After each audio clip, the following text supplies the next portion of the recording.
September 1943, over Bougainville, Corsairs carve tracer paths through jungle heat and miss. Pilots empty belts, Zeros slip the net, and good men don't come back. Command blames aim. Engineers blame nerves. In a sweating maintenance tent, one Marine Ordnance Sergeant studies gun camera film and sees the flaw everyone ignored. The bullets meet too far away.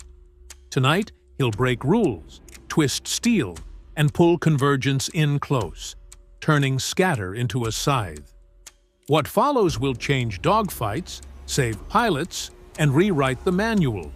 If you love hidden war engineering and untold heroes, stick around and subscribe so you don't miss what happens next. This is how a wrench beat doctrine at 300 feet. Marine fighter squadrons in the Solomon Islands were losing momentum fast. On paper, the F4U Corsair was a monster of a plane. It flew faster, climbed harder, dove like a stone, and carried 6 heavy Browning machine guns, each one able to tear an aircraft apart in seconds. But gun camera footage told a very different story. When pilots returned from missions, the film showed swirling circles of tracer fire dancing around Japanese Zero fighters. Every attack pass looked perfect until you slowed the reel down. Then the truth appeared. The bullets weren't missing wildly at all. They were outlining the enemy, forming a hollow cage of lead, with nothing striking the center. Officers insisted the solution was discipline. Fire shorter bursts, aim better, conserve ammunition.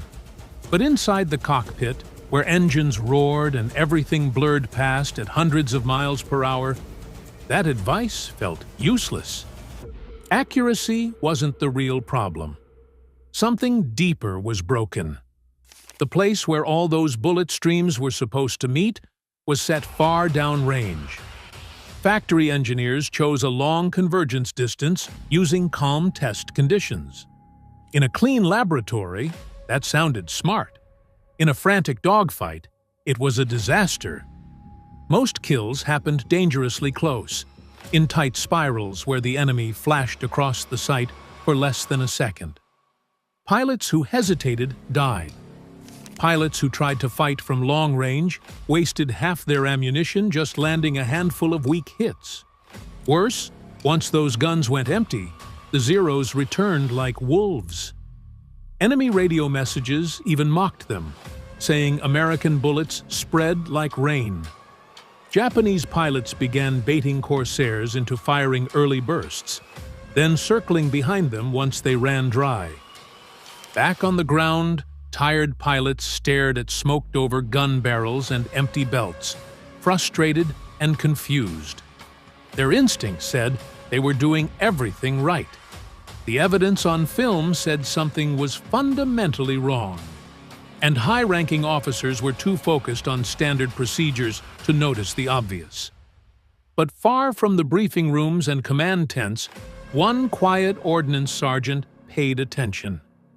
He watched the pattern, studied the angles, and began to suspect that the real enemy wasn't the Zero at all. It was an idea everyone else accepted without question. Staff Sergeant Michael "Mickey" McCarthy didn't look like the kind of man who would change aerial warfare. He wasn't a decorated pilot, he didn't hold a college degree, and he definitely didn't spend his nights in strategy briefings. He was a mechanic, an ordnance specialist, the kind of Marine whose hands were always dark with grease and whose pockets rattled with loose bolts. Born in Boston during the Great Depression, he grew up fixing cars in his father's garage. There, he learned something schools never taught. Machines tell the truth if you know how to listen. When America went to war, McCarthy enlisted for steady pay and food. The Corps assigned him to load ammunition, clean barrels, and repair jammed firing systems. Most Marines saw his job as simple maintenance, but McCarthy saw patterns. After each mission, He helped unload empty belts and sweep up spent casings. He noticed the same thing again and again. Ammo was vanishing faster than kills were being made. Pilots were burning entire belts and coming home angry. They'd talk about perfect aim, perfect positioning, clean lines of fire, but only a handful of rounds ever hit anything important. Between missions, McCarthy stayed to watch gun camera film the way a doctor studies an X-ray. He wasn't looking at pilots. He was looking at bullet spread. He noticed how the streams formed two bright lines that met far ahead of the aircraft, then drifted apart again. In real combat, that point was too distant. When enemy fighters darted around at close range, the bullets passed harmlessly around them. After watching enough footage, the geometry burned itself into his mind. Something strange was happening. The system worked perfectly everywhere except in reality. While officers blamed pilot nerves and engineers hid behind test charts, McCarthy quietly wondered if the guns themselves were aimed for the wrong kind of fight. Every time pilots returned exhausted and frustrated, every time a Zero slipped through a storm of lead untouched, McCarthy's suspicion grew stronger. He measured gun mounts, angles, and spacing when nobody was watching. He scribbled notes on scrap cardboard. He ran numbers in his head, just like aligning headlights in his father's old garage. One night, staring at film reels under dim lantern light, the realization struck him like a bolt. The guns weren't failing because of bad aim. They were failing because the bullet streams were meeting too far away. A tiny change, just a shift in angle, might transform a scattered spray into a focused blade. It sounded insane, and it broke every rule. But rules weren't keeping pilots alive. And McCarthy was done watching good men die over an engineering assumption. He didn't have rank. He didn't have permission. What he had was a wrench, some scrap metal, and the stubborn belief that the manual was wrong. Wing-mounted guns are not aimed straight ahead. Each barrel sits several feet from the center of the aircraft, so engineers angle them inward. The idea is simple. At a certain distance, all bullets cross into the same small space. Hit a target at that exact point, and the enemy aircraft is torn apart in seconds. On a clean whiteboard, that concept is flawless. Factories set the Corsair's guns to meet far out in front of the aircraft because engineers believed pilots would fire calm, controlled bursts at long range. Test pilots agreed. Training manuals repeated it. And once something becomes standard, nobody questions it. But the Pacific wasn't a whiteboard. Dogfights there were messy. Aircraft twisted and rolled in tight spirals, closing to knife-fighting distances. The enemy flashed across the sight picture, not far out, but almost point-blank. At those distances, the Corsair's guns were no longer converging. They were spreading back apart. The bullet pattern looked like a giant ring around the cockpit of the enemy plane. Pilots weren't missing because they were bad. They were missing because the geometry of their guns was built for a fantasy. McCarthy rewatched film until the pattern screamed at him. When the Zero was far away, bullets passed in front and behind. When the Zero got close, really close, the bullet streams split wide again, like a V shape widening after the crossing point. It explained everything. Pilots complained that even when the enemy filled the windscreen, their guns somehow felt weak. The truth was chilling. The Corsair's deadliest zone existed where no real fight ever stayed.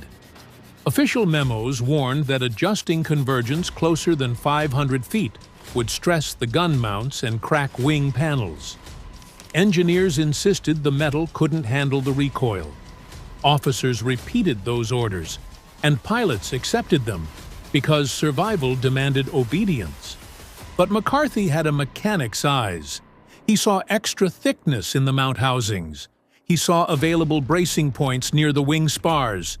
He knew, deep down, that the aircraft could survive a steeper angle, if reinforced correctly. And then there was travel time. At long range, bullets took almost a full second to reach their target. In a dogfight, 1 second is eternity. By the time bullets arrived, the Zero had already turned, climbed, or twisted away. But at close range, the bullets struck almost instantly. Less movement, less guesswork, less wasted ammunition. The flaw wasn't the pilots.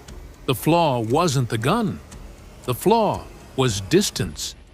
Somebody with courage and a wrench would have to pull that convergence much closer than any manual dared suggest. McCarthy ran the numbers. He folded paper models. He watched more film until dawn. A new picture formed in his mind. All 6 guns crossing at 300 feet, creating not a loose pattern, but a concentrated stream that could rip a fighter in half with a single 1-second burst. It was madness. It was genius. It was against orders. And there was only one way to find out if he was right. McCarthy waited until the flight line went quiet. Engines cooled in the dark.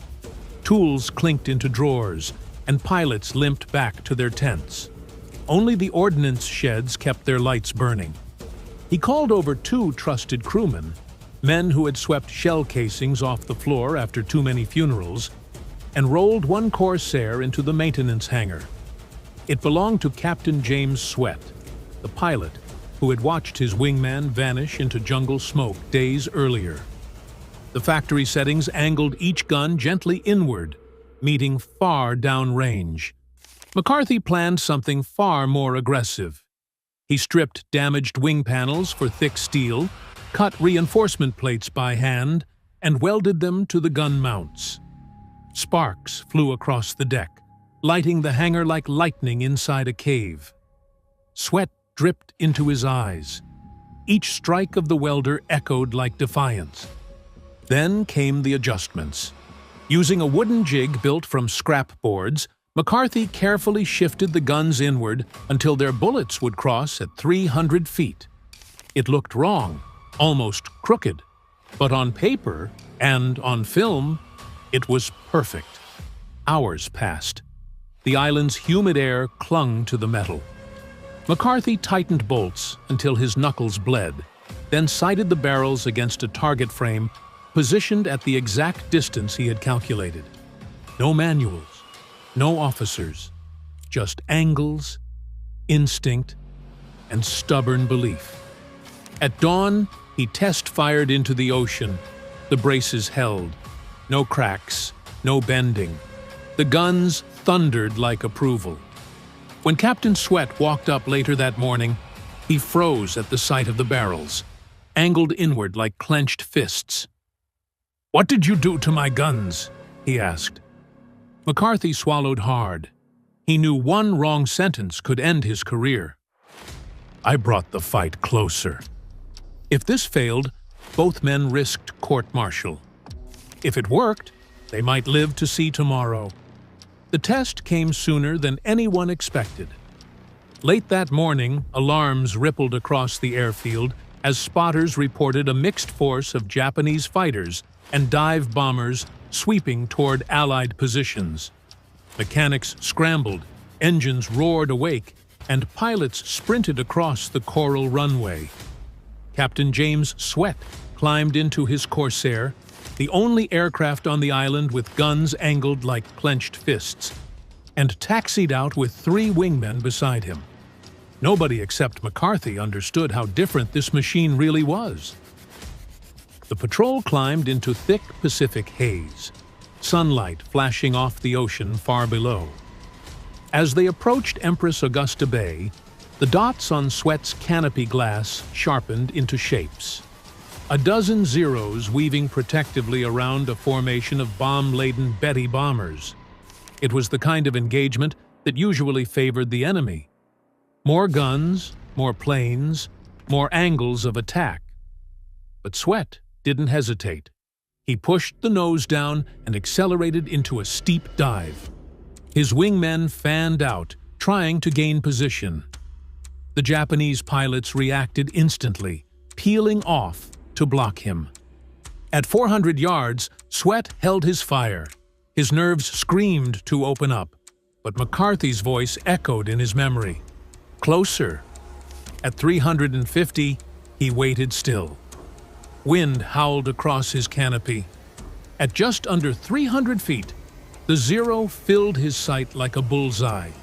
No time to think, only muscle memory and faith. He squeezed the trigger for exactly 1 second. The result was horrifying and beautiful. Instead of scattered sparks, a single solid beam of tracers slammed into the Zero's tail. Metal shredded. The fuselage snapped like a twig. Fuel sprayed into flame. Debris spun backward in a cloud so dense, Sweat was forced to brake right to avoid flying into it. His radio crackled with disbelief from the wingmen who witnessed the explosion. He didn't pause. Sweat rolled, lined up on the next Zero, and struck again at the same brutal distance. Another brief burst, and the left wing of the Japanese fighter separated cleanly, flinging loose like a leaf in a storm. A third target tried to jink hard to avoid the deadly stream, but at 280 feet, there was no escape. Sweat tapped the trigger, and the cockpit erupted into shards of glass and smoke. All of this happened in under a minute. While his wingmen chased angles and shouted for openings, Sweat was already tallying victories, each one costing only a handful of rounds. When the last bomber fell flaming into the sea, he pulled away, startled by how quiet his guns still felt. His ammunition counters showed more than half his belt remained. Back at the airfield, tension choked the humid air. Officers, pilots, and ground crew waited by the runway, desperate to see if the modified aircraft limped home or didn't return at all. When Sweat's Corsair rolled to a stop and the canopy popped open, the crowd surged forward. No cracked wings, no broken mounts, no fire damage. Just a wide-eyed pilot who looked like he'd witnessed something impossible. Sweat's voice shook as he climbed down. "I barely touched the trigger," he said. They fell apart. Some stared at the reinforced mounts. Others stared at McCarthy. Rumors spread like fire in tall grass. Pilots whispered about focused death and a wall of bullets. The old arguments about regulations suddenly felt childish. For the first time in weeks, the airfield wasn't full of mourning. It was full of hope. When Sweat's Corsair rolled to a stop, the flight line swarmed like a kicked nest. Pilots pointed at the angled barrels, mechanics traded nervous glances, and everyone talked at once. 5 kills with barely any ammunition spent? Nobody in the squadron had ever seen results like that. The celebration lasted only seconds before senior officers marched toward the hangar, faces tight with anger. They weren't here to congratulate anyone. Major Britt pushed to the front and confronted McCarthy. "What did you change?" The answer was simple. Gun convergence, pulled in to 300 feet. The reaction was explosive. Lieutenants gasped. A captain swore under his breath. And then, Lieutenant Colonel Millington, the officer who issued the memo against close convergence, arrived like a storm cloud. He lectured the hangar floor with every regulation in the book. He warned about cracked mounts, stressed wings, and dangerous recoil forces. McCarthy stood quietly and took the blast. But then Sweat spoke. Calm, steady, and brutally honest. He described watching enemy aircraft come apart in single bursts. He showed how much ammunition he still had left. Around him, pilots nodded, the weight of recent funerals heavy on their shoulders. To them, this wasn't theory. It was survival. Lieutenant Hansen stepped forward. "Sir, request permission to have my guns modified the same way." Denied. Another pilot tried, denied again. The tension snapped. Voices rose. Pilots argued about wasted belts, outnumbered dogfights, and watching friends fall into jungle fire. Millington countered with orders, procedure, and chain of command. The divide was clear: paper versus proof. Major Britt finally cut through the noise. He turned to McCarthy, not Millington. "Sergeant, can you modify every Corsair in this squadron by morning?" McCarthy didn't hesitate. "Yes, sir." Millington erupted, threatening investigations and court-martial charges. Britt didn't flinch. "If it works, we live. If it doesn't, the enemy will handle the punishment." Night fell, and welders lit the hangar like a forge. Mechanics reinforced mounts, adjusted angles, and bore-sighted every barrel. Pilots stood behind them, doing whatever they could, fetching tools, holding lamps, offering coffee. The roar of hammers replaced the quiet despair that had hung there for weeks. By sunrise, every flyable Corsair pointed its guns inward like sharpened claws. The paperwork would come later. For now, the only thing that mattered was the next fight. The squadron had gambled everything on one mechanic's math, and the Pacific sky was about to feel the difference. The very next day, radar operators called out another inbound wave, fighters escorting bombers toward Allied positions. 8 freshly modified Corsairs thundered down the strip and climbed hard into the humid blue. Normally, this meant long chases, frantic bursts, and pilots praying their last rounds counted. But at 300 feet, everything changed. Lieutenant Hansen dove first. He waited, closer, closer, until the bomber nearly filled his sight. A 2-second burst ripped through an engine, snapping the wing off like driftwood. Flames poured across the ocean. Around him, Zero fighters tried to dodge the concentrated beam of fire, but the tighter pattern bit too fast. 1-second taps tore cockpits apart. Wings separated mid-turn. In minutes, the formation unraveled. Back at base, gun camera footage stunned briefing tents. Instead of wide halos of tracers drifting harmlessly around targets, every burst now looked like a poured stream. Thick, focused, brutal. For the first time in months, pilots returned not with empty belts, but with ammunition to spare. Their voices over the radio sounded different. Calm, almost relaxed. The fear was gone. Word spread beyond the island. Soon, nearby squadrons requested the same adjustment. Japanese radio intercepts even changed tone, warning pilots to avoid close engagements with Corsairs, calling their fire instant death. The enemy's confidence cracked. Suddenly, American fighters held the sky like clenched fists. When engineering officers finally inspected the reinforced mounts, the results shocked them. Instead of failing, the added braces actually reduced stress. Manuals were quietly updated. Headquarters took credit. McCarthy's name stayed buried in paperwork. But pilots knew. They toasted him in tents lit by lanterns, telling new arrivals, "If you're still breathing, thank the man with the wrench."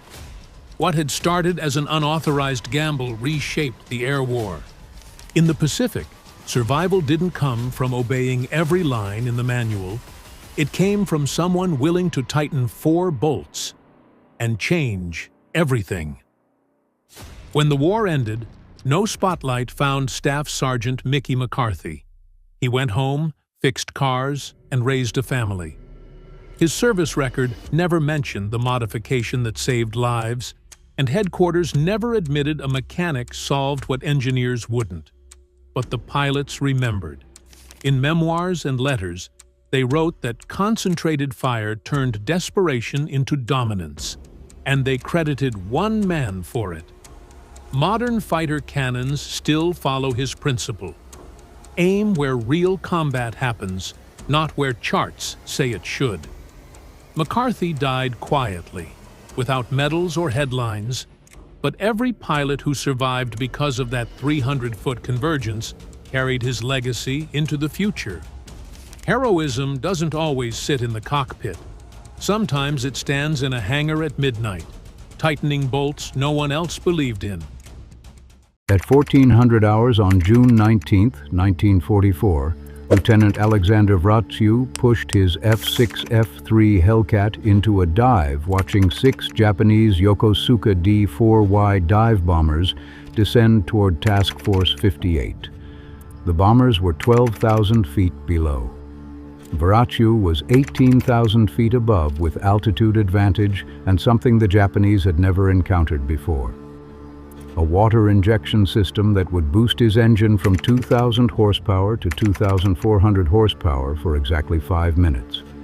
5 minutes of power that would let him dive faster, climb steeper, and accelerate harder than any Hellcat the Japanese had ever fought. The system was classified. Installed on only 30 aircraft in the entire Pacific Fleet. The Japanese had no intelligence reports about it, no warning it existed, no idea what was about to happen. If you want to see how this secret weapon changed the Battle of the Philippine Sea, please hit that like button. Every like helps this story reach more viewers. Please subscribe if you haven't already. Back to Vratsu. The F-6F Hellcat was introduced in January 1943 as the Navy's answer to the Mitsubishi A6M0. The Zero had dominated Pacific air combat from 1941 to 1942. Superior maneuverability, exceptional range, experienced pilots. American fighters struggled against it. The F4F Wildcat was outclassed. The F4U Corsair had carrier landing problems. The Navy needed something better. Grumman delivered the Hellcat. The standard F6F3 Hellcat was powered by a Pratt & Whitney R2800 double Wasp radial engine. 2,000 horsepower. Maximum speed 376 miles per hour at 17,300 feet. Service ceiling 37,500 feet. The aircraft weighed 15,413 pounds fully loaded. Armament consisted of 6.50 caliber Browning M2 machine guns. The Hellcat was faster than the Zero in level flight, could outdive the Zero, could outclimb the Zero above 10,000 feet. But in turning fights below 10,000 feet, the Zero still had advantages. American pilots learned to fight the Zero on American terms. Never turn with a Zero. Use speed and altitude. Dive, attack, climb away. The boom and zoom tactic. It worked. The Hellcat achieved a kill ratio of 19-to-1 against Japanese aircraft. For every Hellcat lost in combat, 19 Japanese aircraft were destroyed. The statistics were undeniable. The Hellcat was winning. But winning was not enough. Navy pilots wanted more performance, more speed, more climb rate, more power for critical moments in combat. The R2800 engine had reserves. The engine could produce more than 2,000 horsepower, but sustained high power caused overheating and engine failure. What pilots needed was short-duration emergency power. Power they could use for 30 seconds to escape a bad situation. Power they could use for 5 minutes to dominate an engagement. Power without destroying the engine. Pratt & Whitney engineers had a solution. Water injection. The concept was simple. Inject a water-methanol mixture into the engine's supercharger. The mixture would cool the intake charge. Cooler air was denser. Denser air meant more oxygen. More oxygen meant more fuel could be burned. More fuel meant more power. The system would boost the R2800 from 2,000 horsepower to 2,400 horsepower, a 20% increase, for approximately 5 minutes before the water tank was empty. The system was designated ADI, anti-detonation injection. The water methanol mixture prevented detonation in the cylinders. Detonation was the enemy of high-performance engines. Push an engine too hard, and the fuel would detonate instead of burning smoothly. Detonation destroyed pistons, cracked cylinder heads, seized engines. The ADI system prevented that. Allowed maximum power without mechanical failure. The installation was straightforward. A 15-gallon tank mounted behind the pilot's seat, stainless steel lines running to the supercharger, an injection pump, a cockpit control switch. Total weight added, 150 pounds including the water methanol mixture. The weight penalty was acceptable. The performance gain was substantial. But the system had limitations. 5 minutes of boost, then the tank was empty. The pilot had to choose when to use it. Use it too early and waste it. Use it too late and die. The Navy began installing ADI systems in February 1944. The installation was classified secret. Only select squadrons received the modification. Only certain aircraft in those squadrons were equipped. The goal was operational security. If the Japanese captured a downed Hellcat with ADI, they would learn about the system. They would adapt their tactics. They would develop countermeasures. Better to keep it secret. Install it on minimal aircraft. Use it only when necessary. VF-16 was one of the squadrons selected for ADI installation. The squadron was assigned to USS Lexington, Air Group 16. The squadron's commanding officer was Commander Paul Bowie, 34 years old, Naval Academy graduate, 12 confirmed kills. Y selected 6 pilots to receive ADI-equipped aircraft, the 6 best pilots in the squadron, the men most likely to use the system effectively. Lieutenant Alexander Vraciu was one of the 6. Vraciu was 25 years old. He had joined the Navy in 1941, flight training at Pensacola, carrier qualification in 1942, deployed to the Pacific in 1943. By June 1944, Vraciu had 12 confirmed kills. He was VF-16's second highest scoring pilot after Bowie. Vraciu flew aggressively, attacked whenever possible, never hesitated. The ADI system matched his fighting style. Extra power for aggressive maneuvers, extra speed for intercepts, extra climb for energy advantage. The Battle of the Philippine Sea began on June 19, 1944. The Japanese mobile fleet was attacking the American invasion force at Saipan. The Japanese had committed 9 aircraft carriers with approximately 430 aircraft. The Americans had 15 aircraft carriers with approximately 900 aircraft. The Japanese plan was to use superior range to attack from beyond American counterattack distance.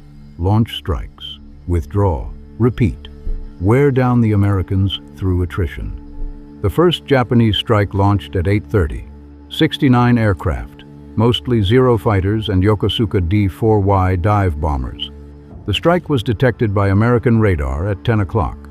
Distance 150 miles. Closing speed 180 miles per hour. Contact in 50 minutes. Every available Hellcat launched to intercept. VF-16 was among the first airborne. Vraciu's division of 4 aircraft climbed to 20,000 feet and positioned themselves between the Japanese strike and Task Force 58. The interception began at 10:36. American fighters hit the Japanese formation from multiple directions. The coordination was perfect.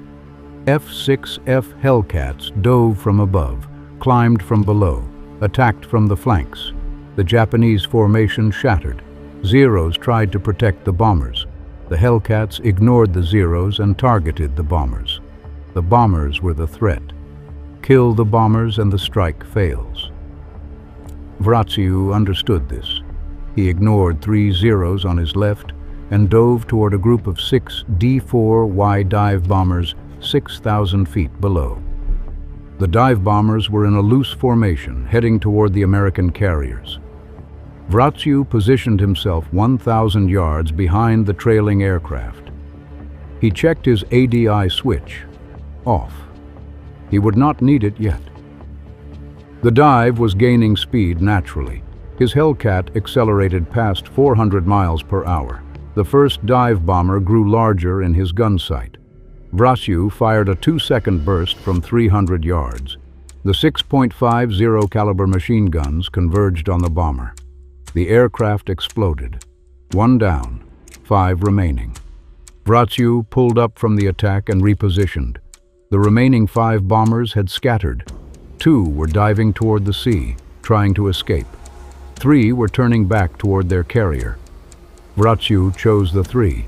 He pulled into a climbing turn and came around behind them. The bombers saw him and began evasive maneuvers, turning, diving, trying to shake the Hellcat. But the Hellcat was faster. Vratsiu closed to 400 yards and fired at the nearest bomber. The bomber's left engine caught fire. The aircraft rolled inverted and went into a spin. 2 down, 4 remaining. The 2 bombers that had dived toward the sea were now climbing back to altitude, trying to rejoin their formation. Vratsiu saw them and made a decision.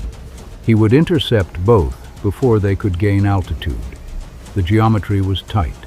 The bombers were 8,000 feet below and 2 miles away. Vratsiu pushed his Hellcat into a steep dive. The airspeed increased, 350 miles per hour, 380, 400. But it was not enough. The bombers would reach altitude before Vratsiu intercepted. He needed more speed. Vratsiu flipped the ADI switch to on. The water methanol injection system activated. The mixture flowed into the supercharger. The engine note changed. Deeper, rougher, more powerful. The engine was now producing 2,400 horsepower. The Hellcat accelerated. 410 miles per hour, 420, 430. The airframe was shaking from the speed. Control surfaces were stiffening. But the Hellcat was gaining on the bombers. The distance closed. 1 mile, half a mile, quarter mile. At 600 yards, Vratsiu opened fire on the lead bomber. The bomber was climbing at full power. The pilot saw Vratsiu and tried to turn. Too late. The .50 caliber rounds walked up the fuselage. The bomber's cockpit disintegrated. The aircraft nosed over and fell. 3 down, 3 remaining. Vratsiu pulled out of the dive and climbed. The ADI system was still engaged. The Hellcat was climbing at 3,800 feet per minute, faster than standard climb rate by 800 feet per minute. The performance difference was dramatic. The second climbing bomber was 1,000 feet above Vratsiu. Normally, Vratsiu would need 30 seconds to reach that altitude. With ADI, he needed 15 seconds. The bomber pilot did not understand what was happening. Hellcats were not supposed to climb this fast. The pilot continued his climb thinking he was safe. He was wrong. Vratsiu reached firing position in 20 seconds, fired a 3-second burst. The bomber's right wing separated. The aircraft tumbled. 4 down, 2 remaining.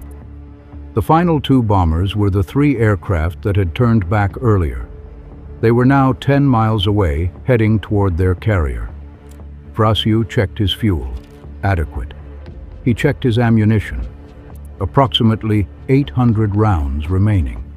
He checked his ADI gauge. 3 minutes of water methanol remaining. Enough. Vratsiu turned toward the fleeing bombers and pushed his throttle to maximum. The Hellcat accelerated to 350 miles per hour in level flight. The ADI boost was making the difference. Standard Hellcats could reach 376 miles per hour maximum. Vratsiu's aircraft was doing 350 miles per hour in combat configuration at 15,000 feet, performance that should have been impossible. Vratsiu caught the bombers in 4 minutes. They were flying in a tight V formation, mutual support. If Ratsiu attacked one, the other two could maneuver to attack him. Standard defensive tactic. Ratsiu did not care. He had speed, he had altitude, he had ammunition. He attacked the left bomber first, dove from above, fired a 4-second burst. The bomber exploded. 5 down, 1 remaining. No, 2 remaining. Ratsiu had miscounted. There were 3 bombers. He had shot down 5. 3 remained. The 2 remaining bombers split. 1 turned left, 1 turned right. Classic defensive maneuver. Force the attacker to choose. Ratsiu chose the right bomber. He pulled into a hard turn. The G-forces crushed him into his seat. 4 Gs, 5. His vision began to gray.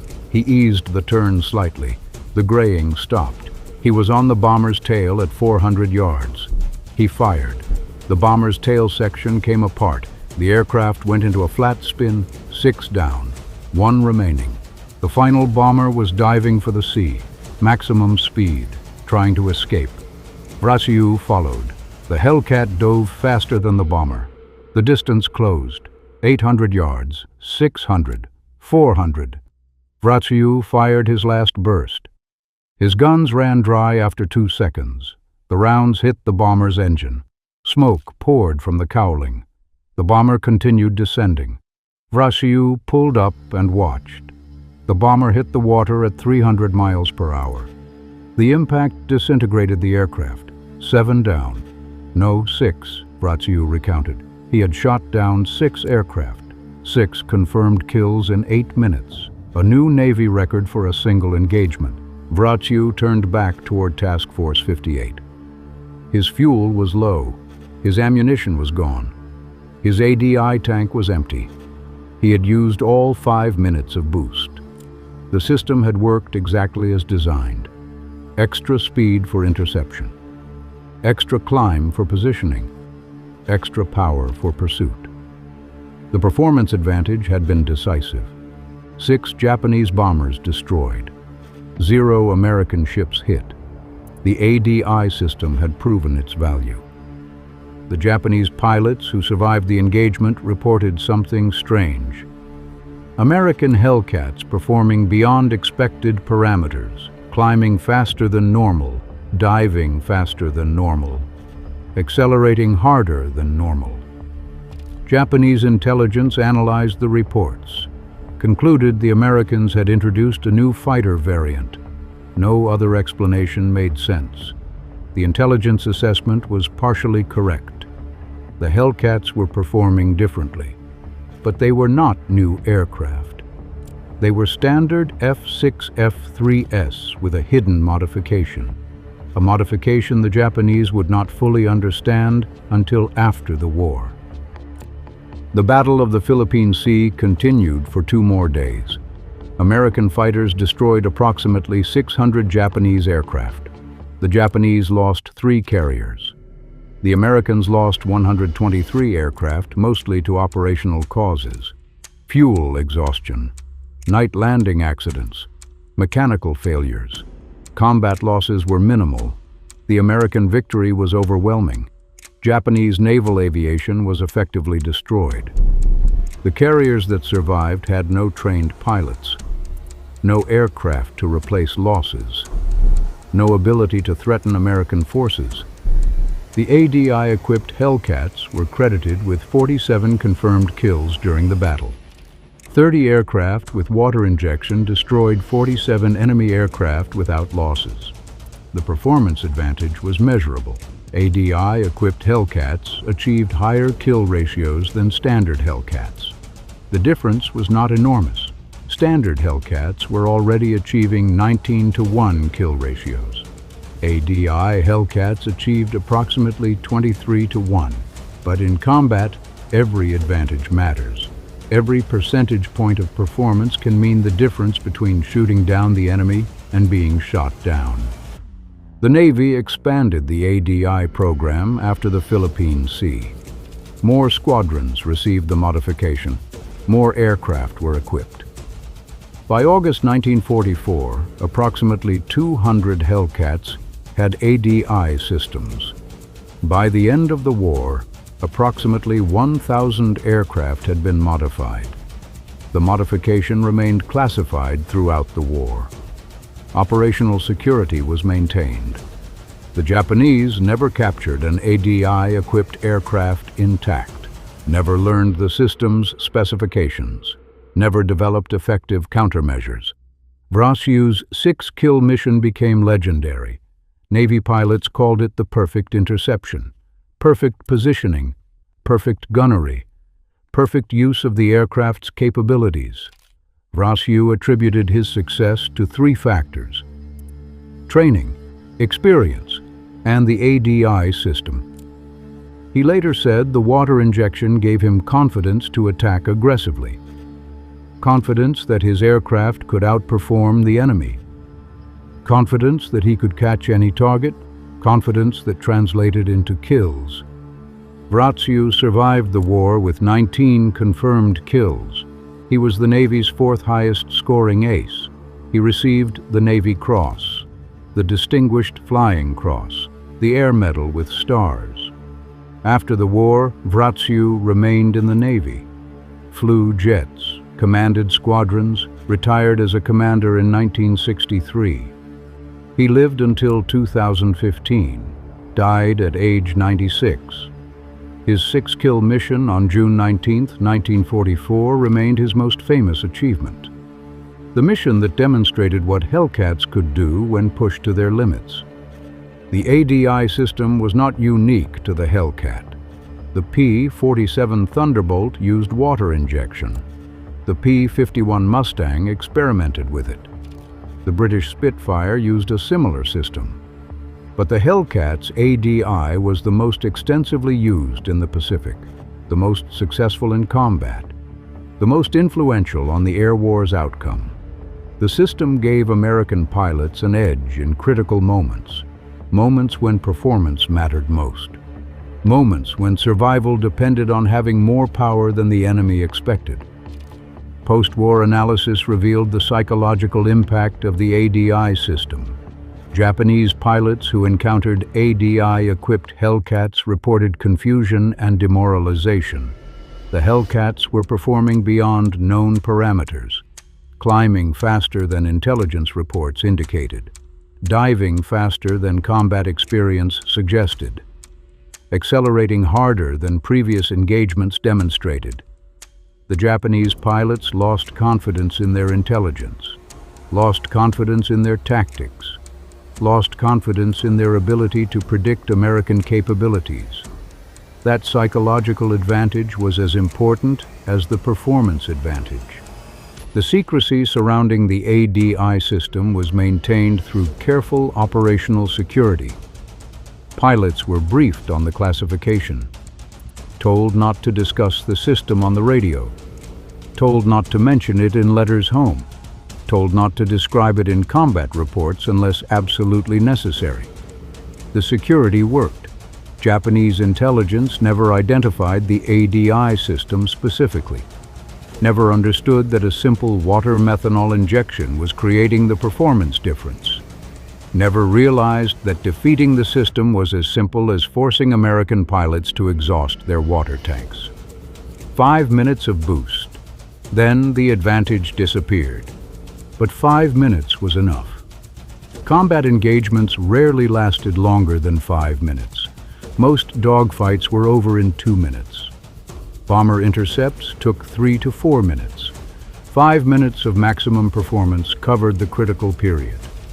The period when kills were scored. The period when survival was determined. The period when battles were won or lost. Modern fighter aircraft use similar concepts. Afterburners provide short-duration thrust increases. Emergency power settings boost engine performance temporarily. Weapons systems have combat modes that exceed normal operational parameters for limited periods. The principles remain the same. Give pilots maximum performance when they need it most. Accept the costs. Fuel consumption, mechanical stress, system complexity. The benefits outweigh the costs when lives are at stake. The ADI system represented American industrial philosophy, Build capable baseline platforms. Add modifications incrementally. Test under combat conditions. Refine based on results. Deploy widely when proven. The approach created weapons systems that evolved faster than enemies could respond. The Japanese built excellent aircraft in 1941. The Zero was the best carrier fighter in the world. But Japanese aircraft development stagnated. The Zero received minor upgrades. Nothing revolutionary. Nothing that matched the American pace of innovation. The Hellcat evolved continuously. Better engines, improved armor, enhanced weapons. Advanced systems like ADI. Each modification made the aircraft more effective. Each upgrade widened the performance gap. By 1944, the Hellcat was so superior to the Zero that experienced American pilots could defeat multiple Zeros simultaneously. Wratieu shooting down 6 bombers in 8 minutes was extreme, but not impossible. The aircraft made it possible. The training made it probable. The ADI system made it certain. The hidden nature of the ADI upgrade demonstrates the importance of operational security in warfare. Technology alone does not win battles. Technology combined with secrecy creates advantage. The ADI system was not revolutionary. The concept was well known. Water injection had been used in racing engines since the 1930s. What made it effective was keeping it secret, deploying it selectively, using it when the enemy had no warning, no countermeasures, no time to adapt. By the time the Japanese realized American Hellcats had extra performance capability, the war was essentially over. Japanese naval aviation had been destroyed at the Philippine Sea. Remaining carriers had no aircraft. Remaining pilots had no experience. The war in the Pacific would continue for 14 more months, but Japanese aircraft would never again threaten American carriers in significant numbers. The ADI-equipped Hellcats had helped ensure that outcome. If this story moved you the way it moved us, do me a favor, hit that like button. Every single like tells YouTube to show this story to more people. Hit subscribe and turn on notifications. We are rescuing forgotten stories from dusty archives every single day. Stories about hidden upgrades that changed air combat. Real technology, real pilots, real battles that decided the war. Drop a comment right now and tell us where you are watching from. Are you watching from the United States, United Kingdom, Canada, Australia? Our community stretches across the entire world. You are not just a viewer. You are part of keeping these memories alive. Tell us your location. Tell us if someone in your family served. Just let us know you are here. Thank you for watching, and thank you for making sure these stories do not disappear into silence. These pilots and their secret weapons deserve to be remembered, and you are helping make that happen. Helping make that happen. Helping make that happen. March 9th, Van Trigg of Ottawa, Illinois. 1945. At 29, the men felt like the Wright brothers all over again. Better be good, fella.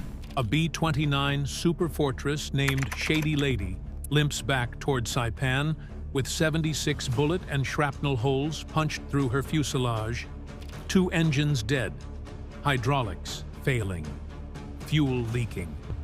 The tail gunner is dead. 3 other crew members are wounded. The pilot can barely control the aircraft. By every calculation, this plane should have gone down over Tokyo, should have crashed into the Pacific, should have killed all 11 men aboard. But somehow, against physics and probability, it stays in the air. What happened in the skies over Japan that night was a combination of extraordinary luck, desperate skill, and the kind of split-second decisions that separate the living from the dead. This crew survived because of a series of small miracles, each one barely enough, but together just sufficient to get them home. This is the story of the luckiest B-29 crew in the Pacific War. And it starts with the most dangerous bombing mission ever planned. March 9, 1945, started like any other mission day on Saipan.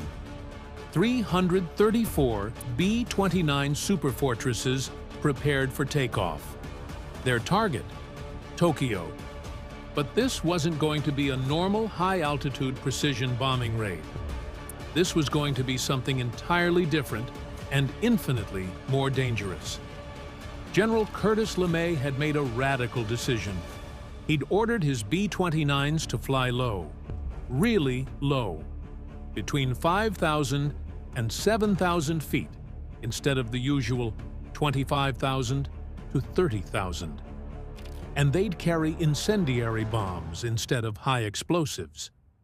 The goal wasn't to destroy specific factories or military targets. The goal was to burn Tokyo to the ground. Flying low meant the bombers would be within range of every anti-aircraft gun in Tokyo. Light flak, heavy flak. Even small arms fire could reach them. It also meant Japanese fighters could attack more easily because the B-29s wouldn't have altitude advantage. LeMay knew this would cost crews, but he believed it would work. Tokyo was built of wood and paper. Incendiary bombs would start fires that would merge into a firestorm, the kind of inferno that would consume square miles of the city. He was right, but the cost would be higher than anyone expected. The crew of Shady Lady took off at 5:36 p.m. Captain Robert Rosenquist was the pilot, 24 years old. This was his 8th mission over Japan.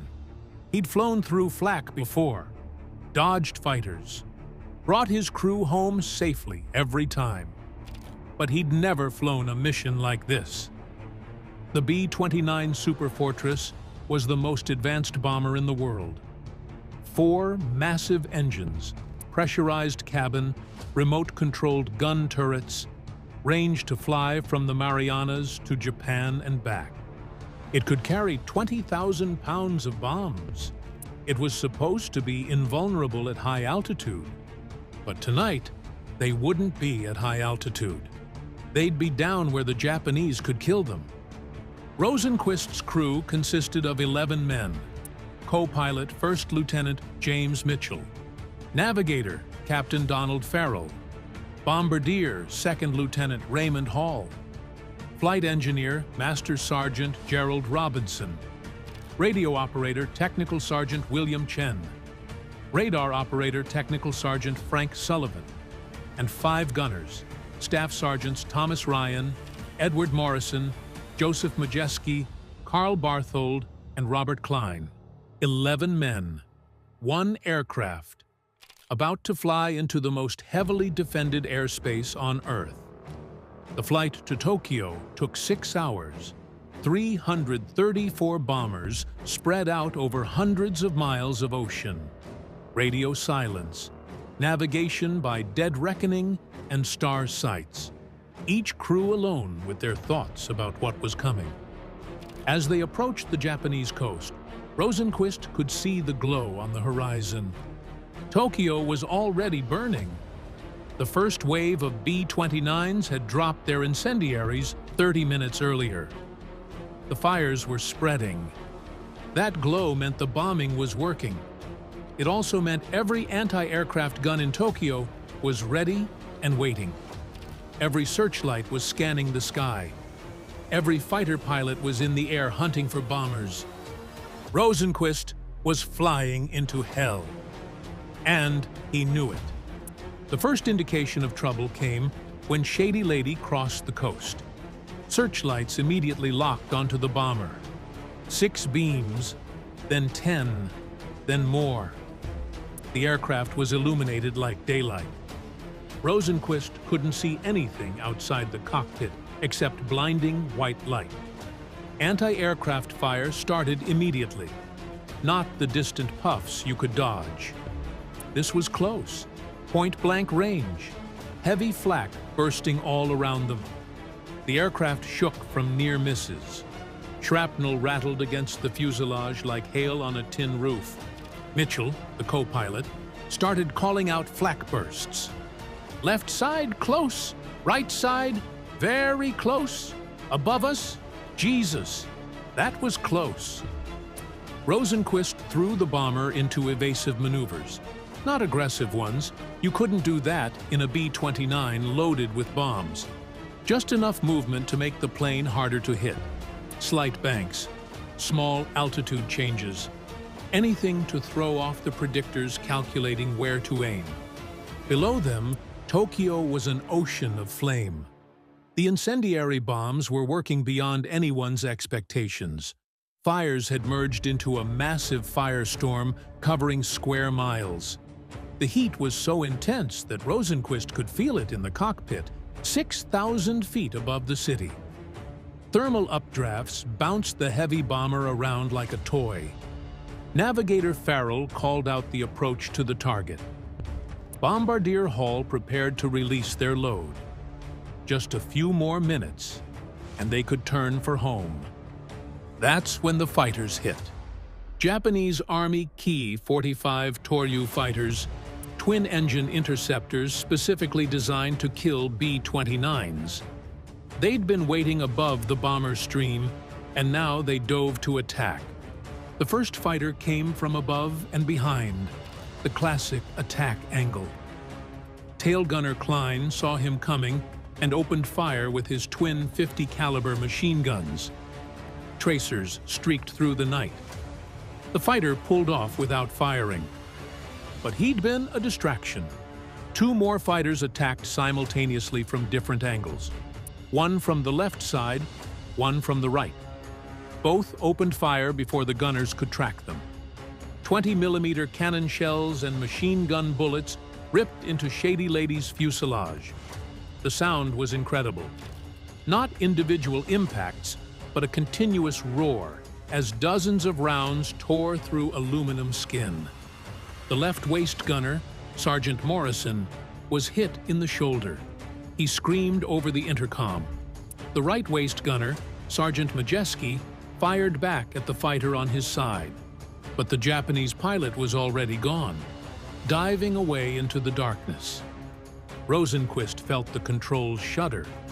Something was wrong with the aircraft, but they were still over the target. Hall still hadn't released the bombs. Another fighter attack. This one from head-on. The most dangerous angle because the fighter and bomber were closing at combined speeds over 500 miles per hour. The fighter had maybe 2 seconds to aim and fire.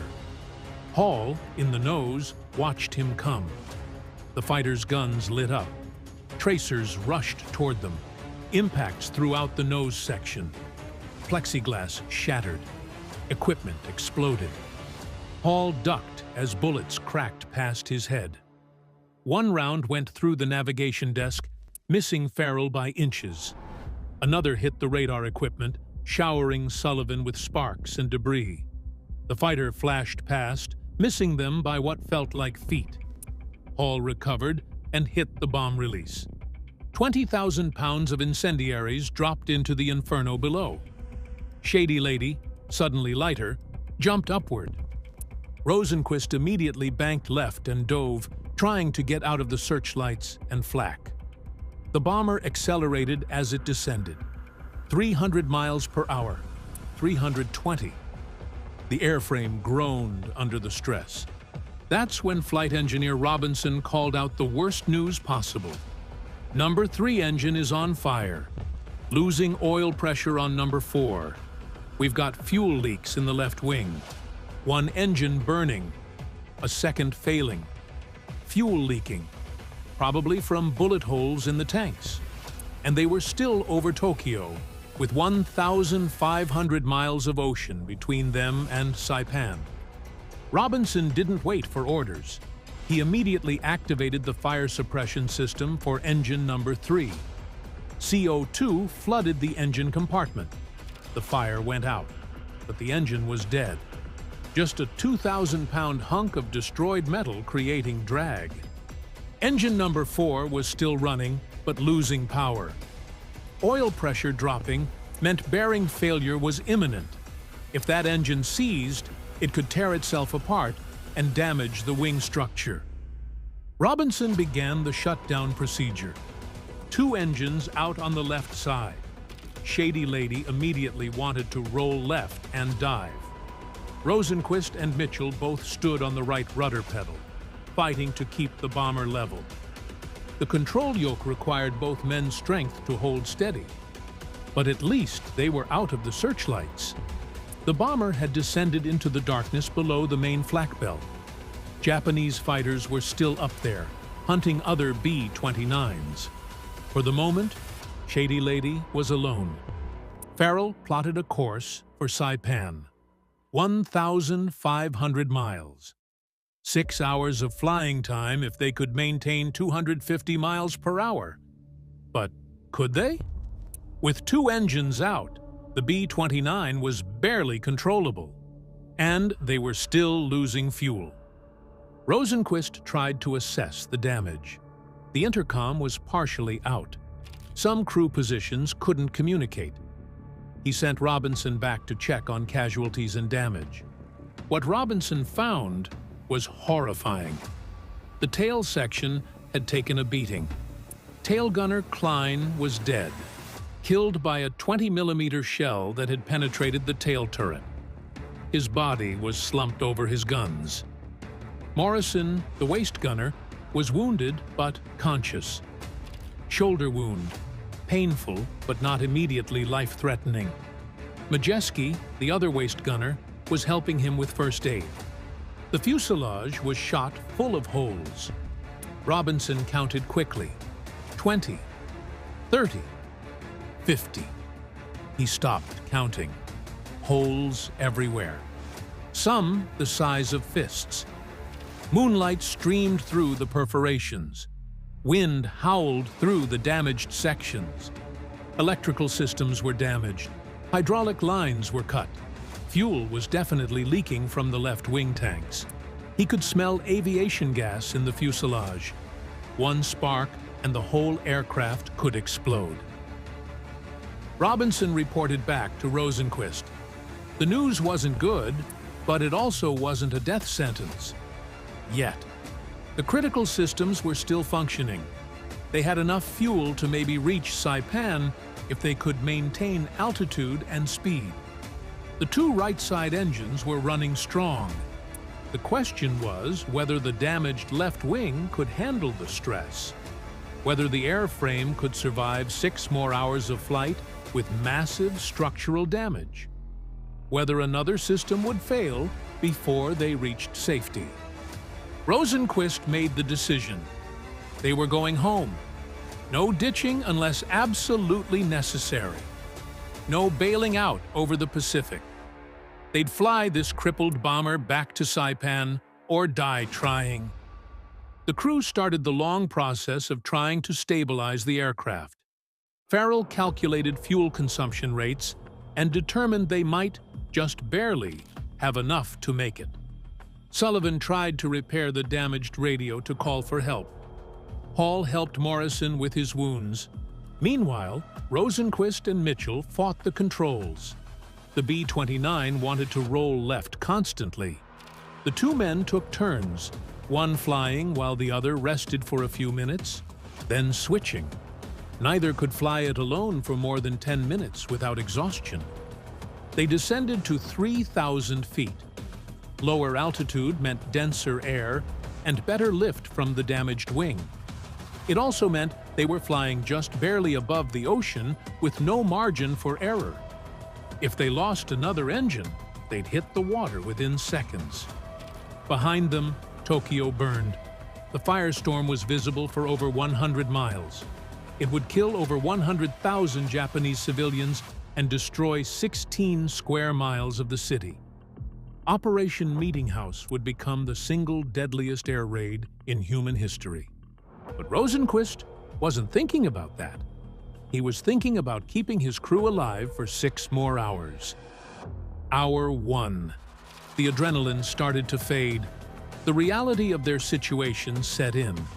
They were flying a critically damaged bomber over the Pacific at night with 2 dead engines, multiple casualties, and barely enough fuel. Robinson monitored the fuel gauges obsessively. The leak in the left wing was slow but constant. Every minute they lost fuel, they couldn't afford to lose. He calculated and recalculated. The numbers were bad. They might run out of fuel 50 miles short of Saipan. Mitchell suggested throwing equipment overboard to reduce weight. Every pound less meant better fuel efficiency. They started with the obvious items: ammunition from the guns, toolkits, anything not essential for flight. They couldn't jettison Klein's body. It was stuck in the tail turret, and no one could get to it safely. They couldn't reach Morrison to move him either. He'd have to ride it out in the damaged waist section. Hour 2. Sullivan got the radio partially working. He managed to send a distress signal. Garbled, intermittent, but it went out. He gave their approximate position and heading. No acknowledgement came back, but maybe someone heard it. The 2 functioning engines were running hot. Robinson watched the temperature gauges climb. The engines were working overtime to keep the heavy bomber airborne with half the normal power. He adjusted the mixture, trying to find the sweet spot between power and overheating. If either of those engines failed, they were done. The B-29 could theoretically fly on 2 engines, but not with the damage they had. The aerodynamic drag from the dead engines and shot-up fuselage was too much. They needed both right-side engines running perfectly. Rosenquist's arms ached. Mitchell's arms ached. They kept switching, but there was no real rest. The bomber required constant pressure on the controls to stay level. Let up for a second, and it would roll left into a death spiral. Hour 3. They crossed the halfway point, 750 miles to Saipan, 750 miles behind them.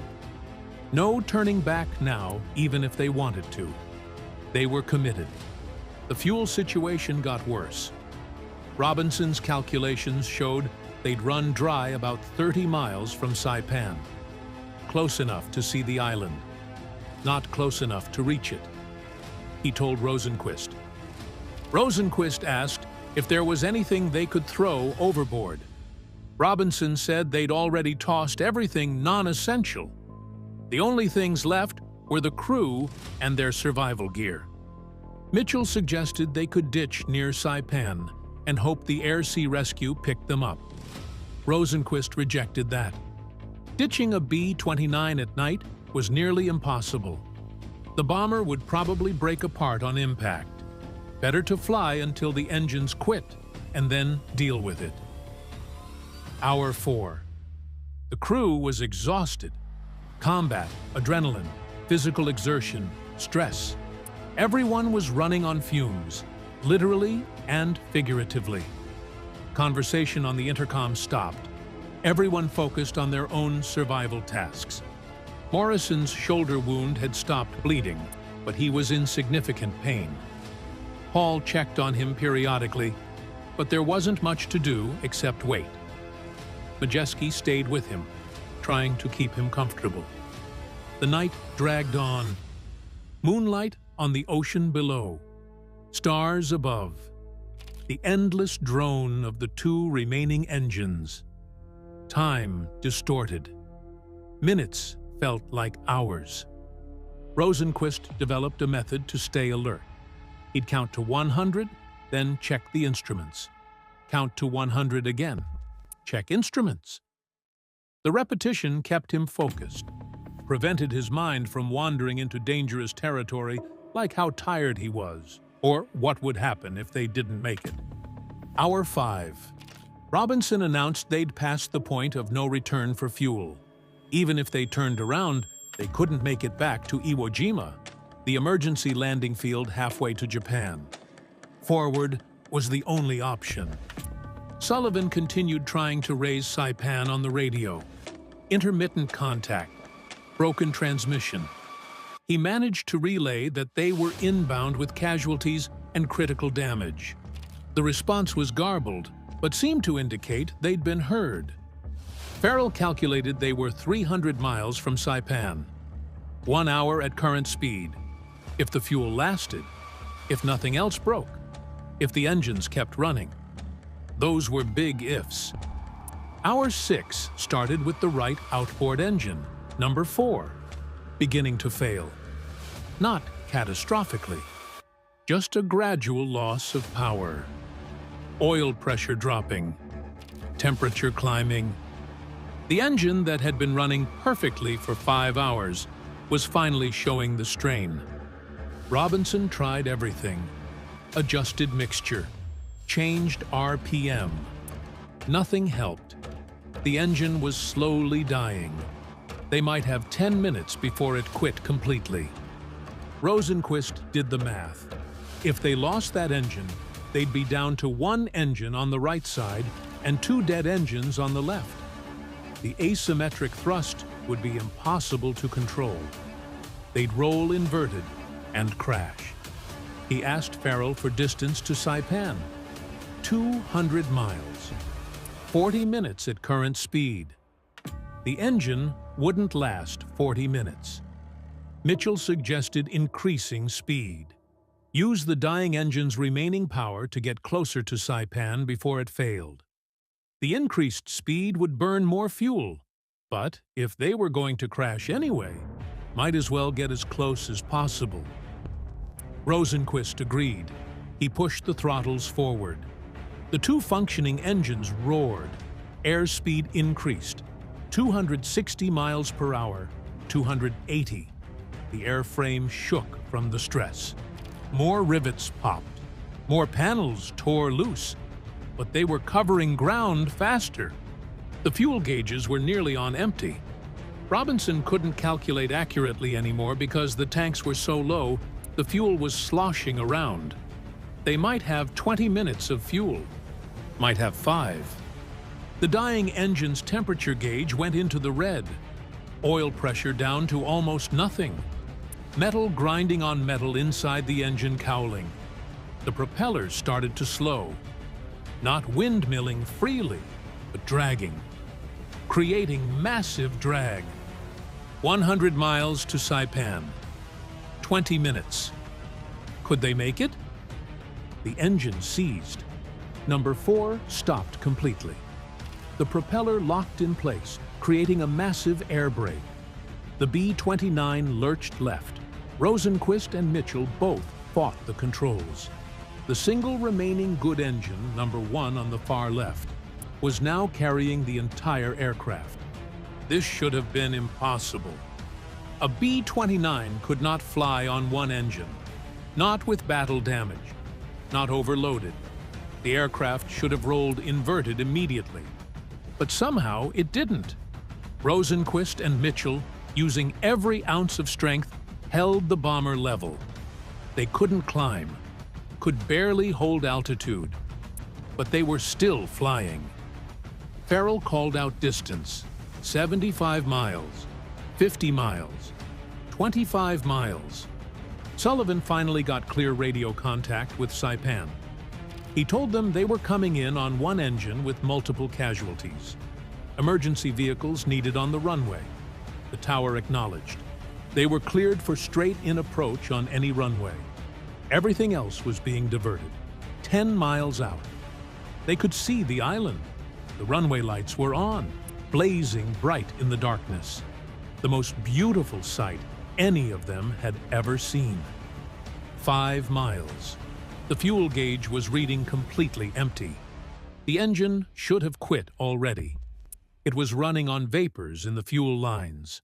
3 miles. Rosenquist started a shallow descent. Too steep, and they'd build speed they couldn't control. Too shallow, and they'd stall and crash short of the runway. 1 mile. They were going to make it. Unless the engine quit in the next 60 seconds. The engine kept running. God only knows how. By every mechanical principle, it should have stopped. But it didn't. Rosenquist lowered the landing gear. The hydraulics were damaged, but they worked. 3 green lights. Gear down and locked. He couldn't believe it. Mitchell called out altitude: 500 feet, 400 feet, 300 feet. They were lined up on the runway. All Rosenquist had to do was not screw up the landing. 200 feet. 100 feet. The runway lights rushed toward them. Rosenquist pulled back on the yoke. The nose came up. The bomber settled toward the runway. Sink rate increasing. Too fast. He pulled back more. The tail hit first, a hard slam. Then the main gear. The bomber bounced, came down again, and stayed down. They were on the runway, rolling fast. Too fast. Rosenquist stood on the brakes. The damaged hydraulics barely responded. The bomber kept rolling. 100 miles per hour, 80, 60. They were going to run off the end of the runway. Mitchell pulled the emergency brake.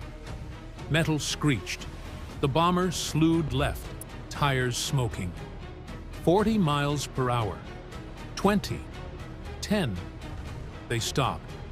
They were 50 feet from the end of the runway. The engine quit. Just stopped. Out of fuel.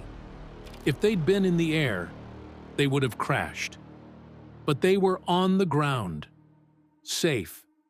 For a moment, nobody moved. Nobody spoke. They'd made it. Against all probability, against all logic, they'd made it home. Then the emergency vehicles arrived, and reality crashed back. They had wounded to evacuate, a dead crew member to recover, damage to assess. But they were alive. 11 men minus 1. Not a good outcome, but better than it should have been. The ground crews swarmed over Shady Lady as soon as the propellers stopped. What they found shocked them. 76 bullet and shrapnel holes. That was the official count after careful inspection. 76 separate impacts. Some small 7mm machine gun rounds. Some large 20mm cannon shells. They'd punched through wings, fuselage, engines, control surfaces, everywhere. How the aircraft had stayed airborne was a mystery. Multiple critical systems had been hit, but none had completely failed. The hydraulic system was damaged, but hadn't lost all pressure. The electrical system was hit, but hadn't short-circuited. The fuel tanks were holed, but the self-sealing compounds had worked well enough to prevent catastrophic leaks. The left wing had taken the worst damage. 32 holes. The wing structure was compromised. Stress fractures radiated from the bullet impacts. The engineers said if Rosenquist had tried any aggressive maneuvers, the wing probably would have failed. The fact that he'd flown gently for 6 hours had saved them. Engine number 3 was a total loss. Burned internally, completely destroyed. Engine number 4 was seized, bearings destroyed. Both engines would need to be replaced. The fuselage holes were extensive, 17 in the tail section alone. Klein had been killed by a 20mm shell that penetrated the tail turret and exploded inside. He died instantly. There was nothing anyone could have done. Morrison's shoulder wound was treated at the base hospital. Through and through bullet wound, no major damage. He'd recover fully and return to flight status in 6 weeks. The other crew members were uninjured physically. Psychologically, they were shaken. They'd experienced what every bomber crew feared: getting shot to pieces over the target, limping home on failing engines, crash landing with no fuel.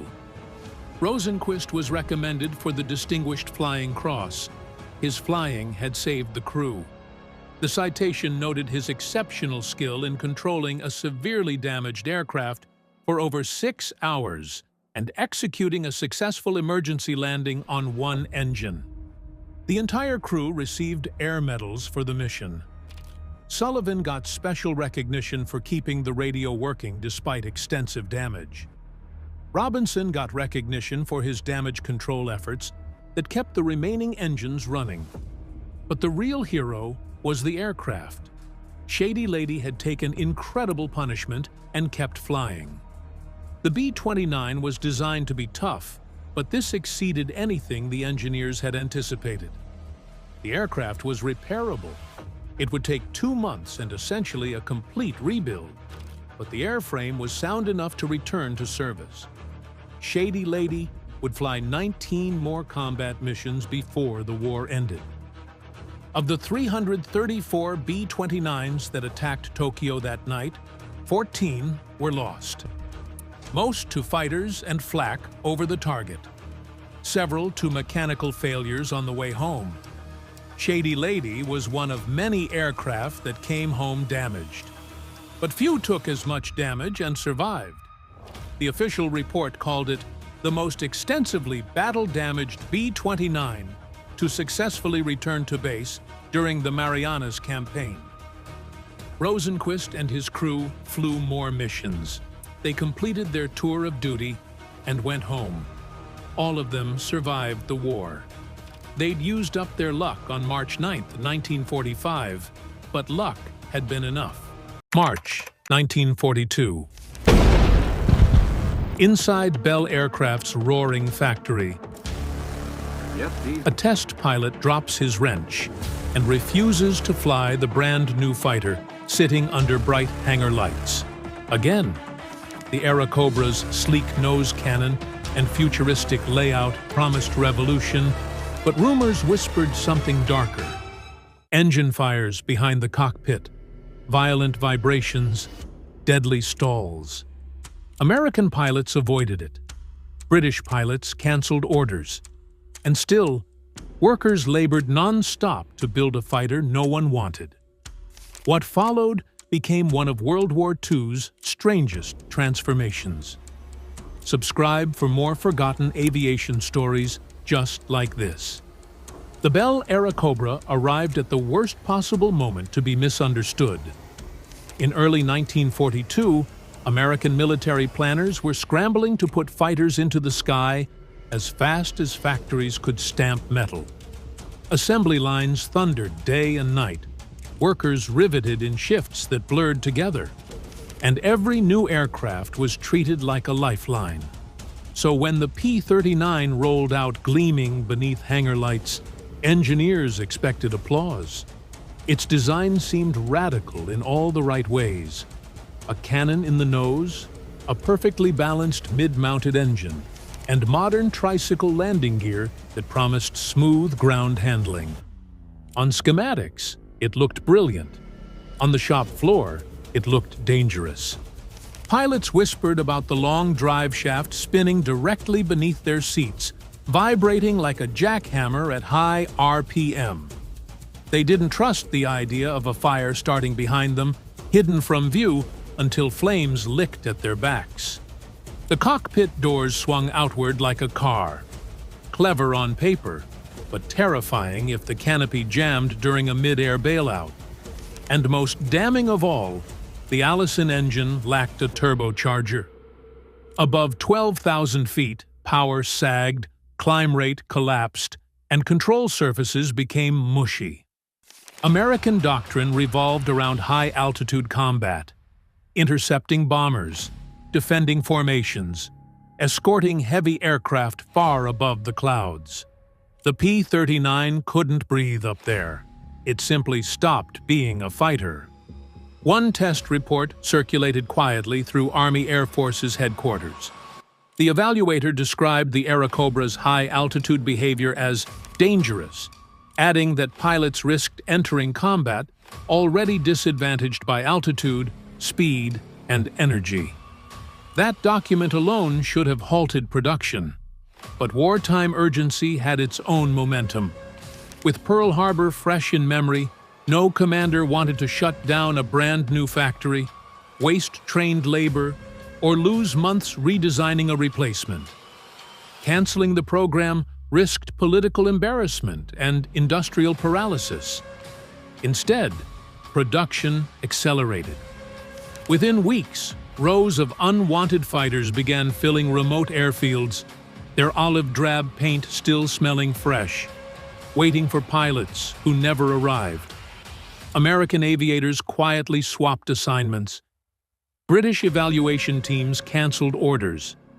Even test pilots balked. In a country starving for fighters, the Airacobra was already becoming a ghost. As the number of completed Airacobras grew, so did the dilemma no commander wanted to address. America desperately needed fighters, but the P-39 could not perform in the role it was built for.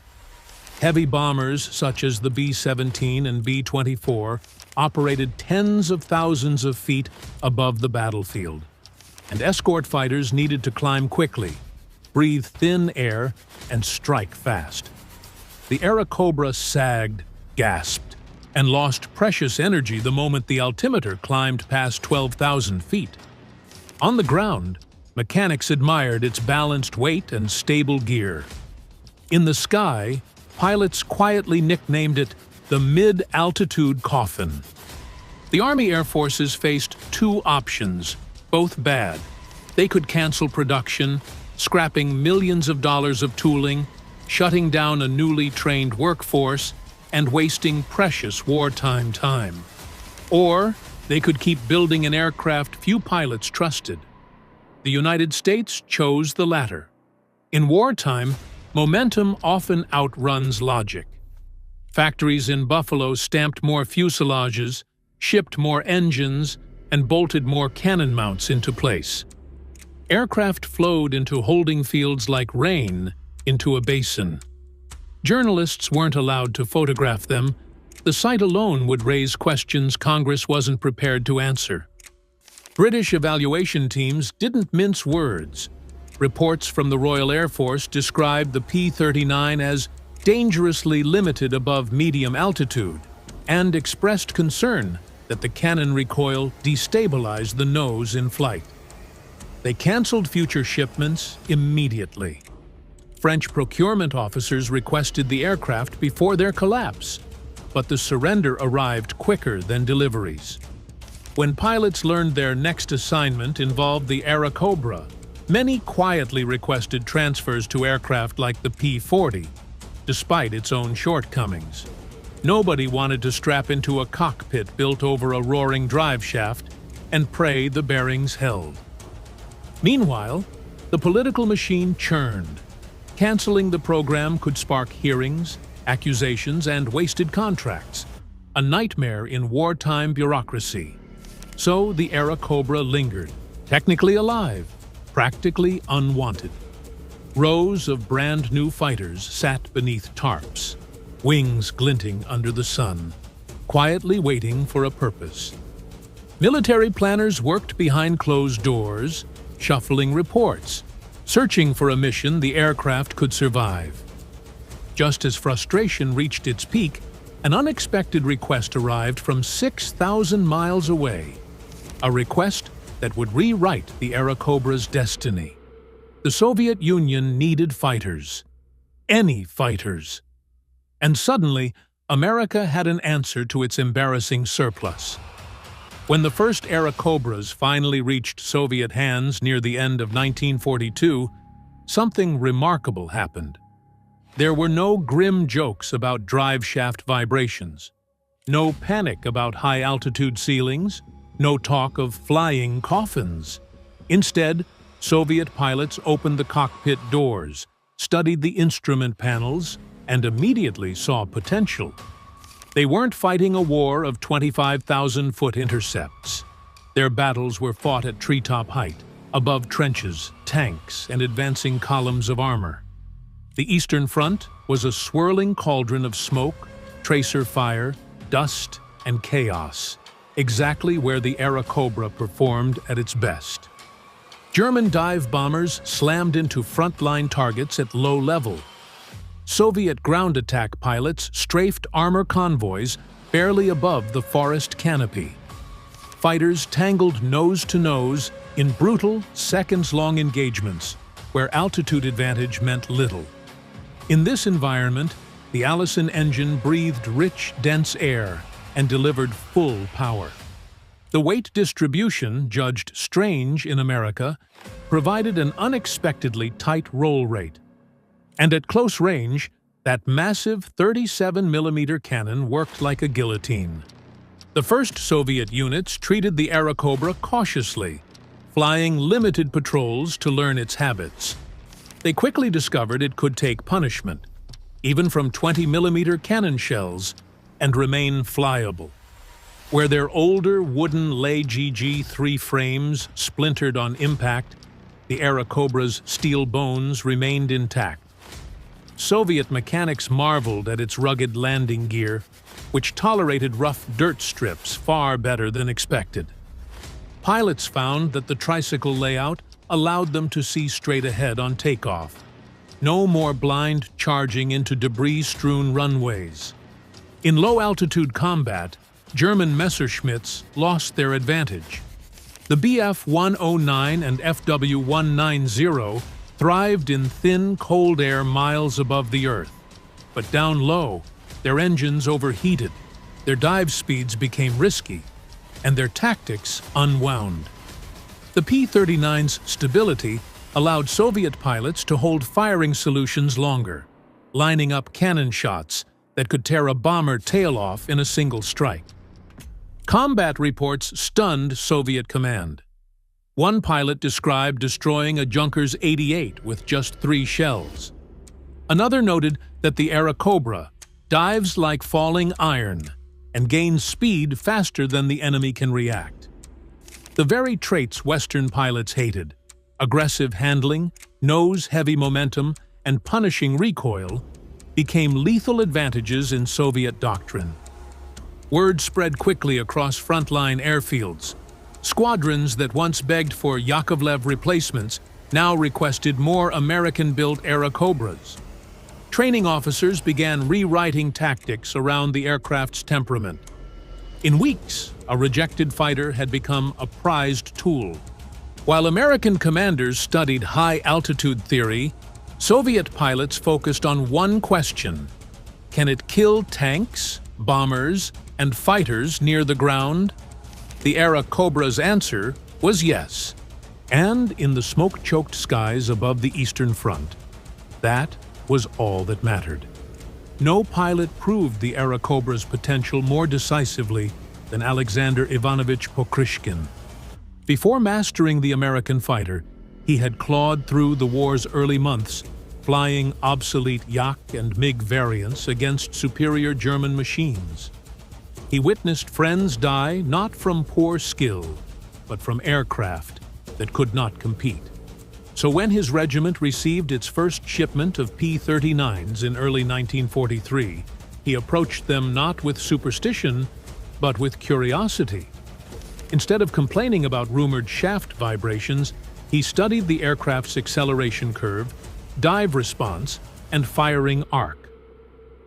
Pokrishkin quickly realized something that American doctrine had missed entirely. The Airacobra's nose-mounted cannon created a perfectly concentrated stream of fire. Pilots didn't need to calculate convergence distances the way wing gun fighters did. One burst, at close range, erased an enemy aircraft. He began drilling his squadron relentlessly. They practiced diving attacks, using gravity to build speed and momentum into zoom climbs, turning altitude into energy instead of wasting it circling defensively. His philosophy was simple: hit like a hammer, withdraw like smoke. Soon, he formalized his observations into what he called his air combat formula. The concept prioritized altitude reserve, surprise, and minimal exposure. Rather than chasing targets in turning battles, where German fighters excelled, his pilots would strike once, then ascend rapidly, keeping initiative. These tactics perfectly aligned with the Airacobra's temperament. The Allison engine responded instantly at medium height. Its heavy nose stabilized firing solutions during aggressive dives. The sturdy airframe tolerated high-speed breakaways. German radio operators began hearing a chilling pattern. When Soviet fighters descended suddenly, tearing apart bomber formations, Luftwaffe pilots shouted warnings. Achtung, Pokryshkin ist hier. His kill tally grew at a terrifying rate. By mid-1943, his regiment had transformed from a struggling unit into one of the deadliest formations on the entire Eastern Front. Pokryshkin himself demanded discipline. No unnecessary dogfights, no wasted ammunition, no ego. Victory should be violent and efficient. His command style also shifted squadron culture. He insisted that pilots study gun camera footage, review altitude tables, and memorize aircraft silhouettes. Under his leadership, flying became science, not just courage. The P-39, once labeled a coffin, became a scalpel in the hands of trained surgeons. By the time the giant armored clashes at Kursk ignited, German pilots actively avoided altitude bands where Pokryshkin's fighters prowled. His presence warped enemy strategy. One pilot inspired terror. One aircraft reshaped doctrine. And behind every victory streaked that 37mm cannon shell. Silent, sudden, final. In July of 1943, the Eastern Front erupted into the largest armored clash the world had ever seen. The Battle of Kursk. German High Command viewed the operation as a chance to regain momentum, committing Tigers, Panthers, and elite Luftwaffe units to crush the Soviet salient. They expected to carve open Soviet lines, then let dive bombers and fighters pin down retreating infantry. Air superiority was supposed to be inevitable. But as dawn broke over endless wheat fields, a new shape began prowling the skies. Airacobras flown by disciplined Soviet regiments sharpened under Pokryshkin's doctrine. When German Stuka formations dove, Airacobras surged upward from treetop level, their Allison engines roaring in thick summer air. Soviet pilots didn't engage in swirling turn fights. They stalked from above, struck with terrifying precision, and climbed away before escorts could react. 37mm shells punched through Stuka fuselages like thrown hammers. Wings sheared away, engines tore forward, and tail sections snapped under the violence of internal explosions. German tank crews soon learned to dread the distinct thump of that cannon. When it spoke, vehicles simply stopped moving. The Luftwaffe scrambled Bf-10-9s to counter the threat, but at the altitudes where Kursk was fought, their high-altitude superchargers offered no advantage. Down low, they ran hot, lost speed, and struggled to maintain maneuverability. Meanwhile, the Airacobra's balanced weight and sturdy frame allowed Soviet pilots to dive aggressively and hold firing solutions longer. German pilots reported that Soviet formations seemed to appear suddenly from nowhere, hit once, and vanish in a vertical climb. They began transmitting warnings not about aircraft types, but about one name. Pokryshkin's unit is active. During the first week of Kursk alone, his regiment logged over 100 confirmed kills. Pilots described the battlefield as a burning maze of shattered armor columns, smoking craters, and aircraft debris littering open fields. The Airacobras hunted relentlessly, often flying multiple sorties a day from dusty forward airstrips. Mechanics worked half-blind through clouds of grit, patching holes, replacing barrels, and rearming cannons so pilots could return to the fight by sunrise. Back in Allied intelligence offices, analysts combed through combat reports with disbelief. They saw an aircraft American pilots had rejected as a design failure outperforming contemporary fighters when used aggressively, intelligently, and at the altitude it was secretly built to dominate. Requests from the Soviet Union didn't ask for Mustangs or Thunderbolts. They asked for more Airacobras. The battle ultimately stalled Germany's final offensive on the Eastern Front.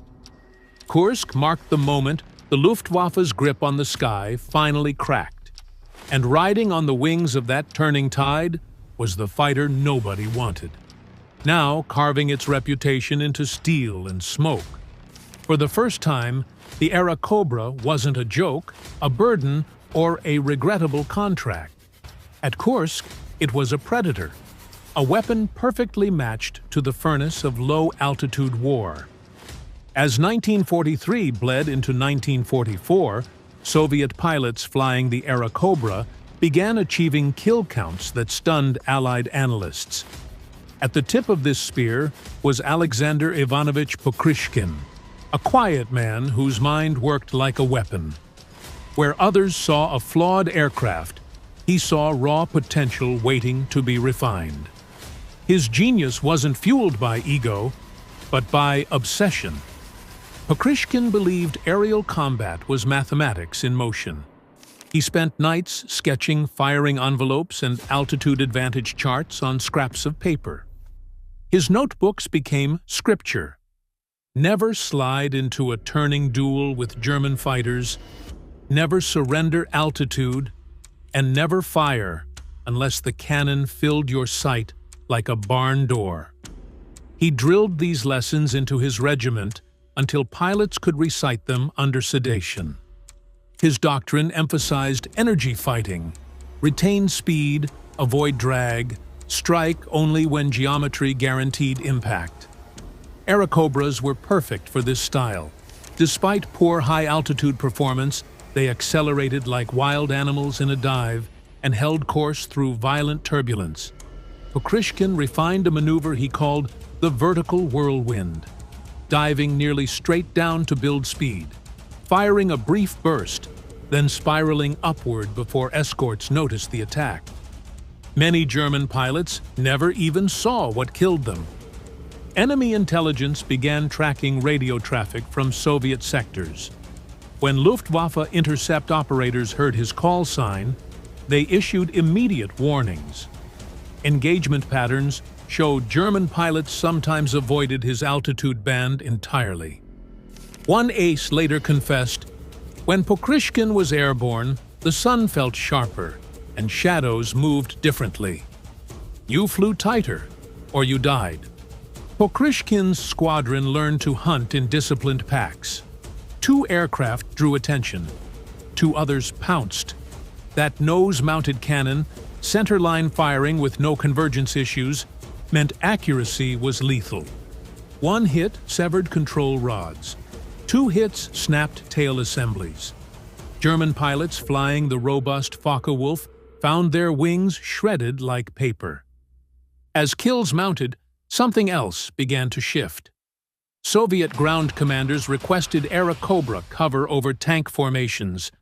Infantry brigades cheered when they saw the distinctive silhouette pass overhead. Soldiers swore the cannon's blast could be felt in their chest like a drumbeat. Western observers struggled to reconcile reports. How could an aircraft dismissed as a flying coffin become the terror of the Eastern Front? American commanders even requested Soviet manuals, hoping to understand what they were missing. The answer was brutally simple. The Airacobra had never been asked to fight the war it was designed for, but it was perfect for the brutal, low-altitude slugfest of the Slavic plains. By 1944, Pokrishkin's tally soared past 50 air victories. Awards flooded his regiment. Soviet propaganda posters depicted Airacobras diving like falcons onto black-crossed prey.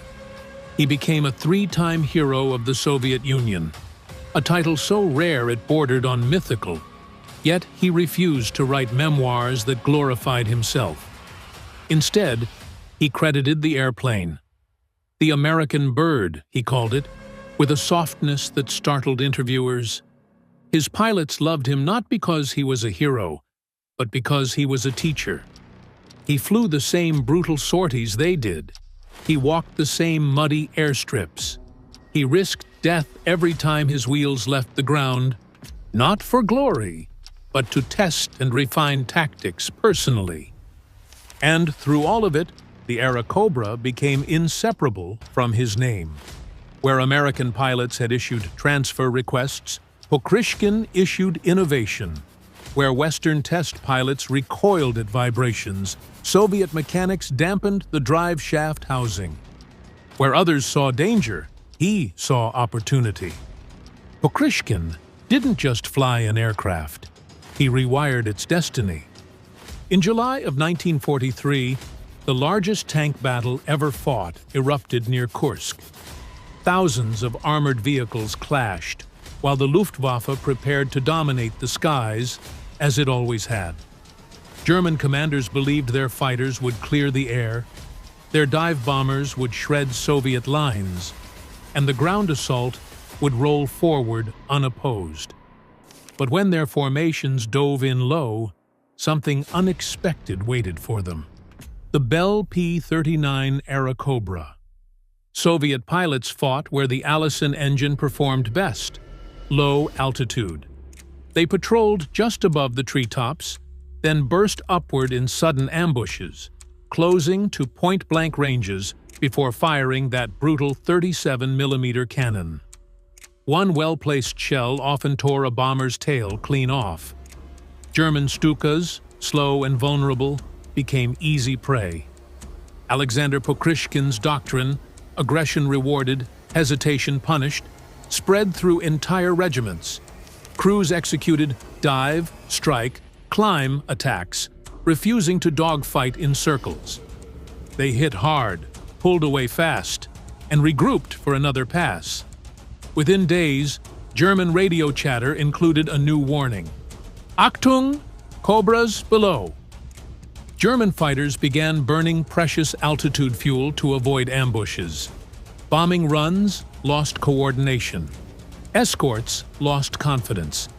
For the first time on the Eastern Front, Luftwaffe pilots felt hunted.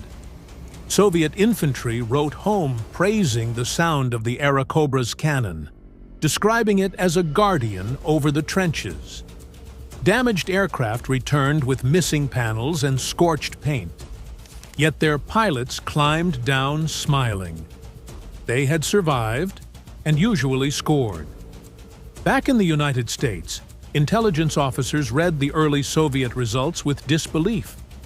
The same aircraft test pilots had called a flying coffin was suddenly racking up kill totals rivaling the best Allied aces. Engineers re-examined performance curves, realizing the flaw wasn't always the machine. It was the mission. During the first week at Kursk, Pokrishkin's unit claimed over 100 enemy aircraft. His personal tally surged. German formations began scattering on sight. At Kursk, the Airacobra didn't just succeed. It flipped the script. The war's most criticized fighter had found the one battlefield shaped perfectly for its strengths. And in doing so, it carved a reputation no one expected. As more Soviet kill reports poured across diplomatic cables, confusion rippled through American command posts. How could the same machine U.S. pilots refuse to fly become one of the deadliest aircraft on the Eastern Front? Engineers sifted through combat data, trying to understand the contradiction. Slowly, a picture formed. The P-39 wasn't broken. It had simply been built for the wrong war. American doctrine demanded high-altitude interception to escort heavy bombers. There, the Allison engine struggled, gasping above 12,000 feet. But the Soviets didn't fight at stratospheric heights. Their world was treetops, smoke, trenches, tanks, and swirling dogfights just above the ground. In that environment, the Airacobra's flaws faded, and its strengths became terrifyingly clear. Bell Aircraft took notes. The tricycle landing gear, once mocked as a gimmick, proved ideal on rough forward airstrips. The roomy nose mounted heavier guns with better accuracy than wing-mounted weapons. Maintenance crews loved the accessibility. Pilots loved the visibility.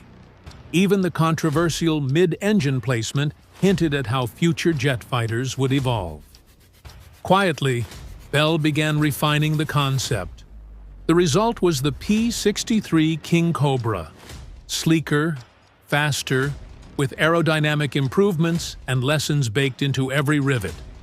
It never saw major American combat service, but the Soviets requested it in enormous quantities. They knew exactly what they wanted. Meanwhile, in U.S. design bureaus, fighter blueprints subtly shifted. Cockpit visibility became a priority. Tricycle landing gear became standard. Heavy nose armament gained respect. When Kelly Johnson drew plans for America's first operational jet fighter, the P-80 Shooting Star, the influence was undeniable.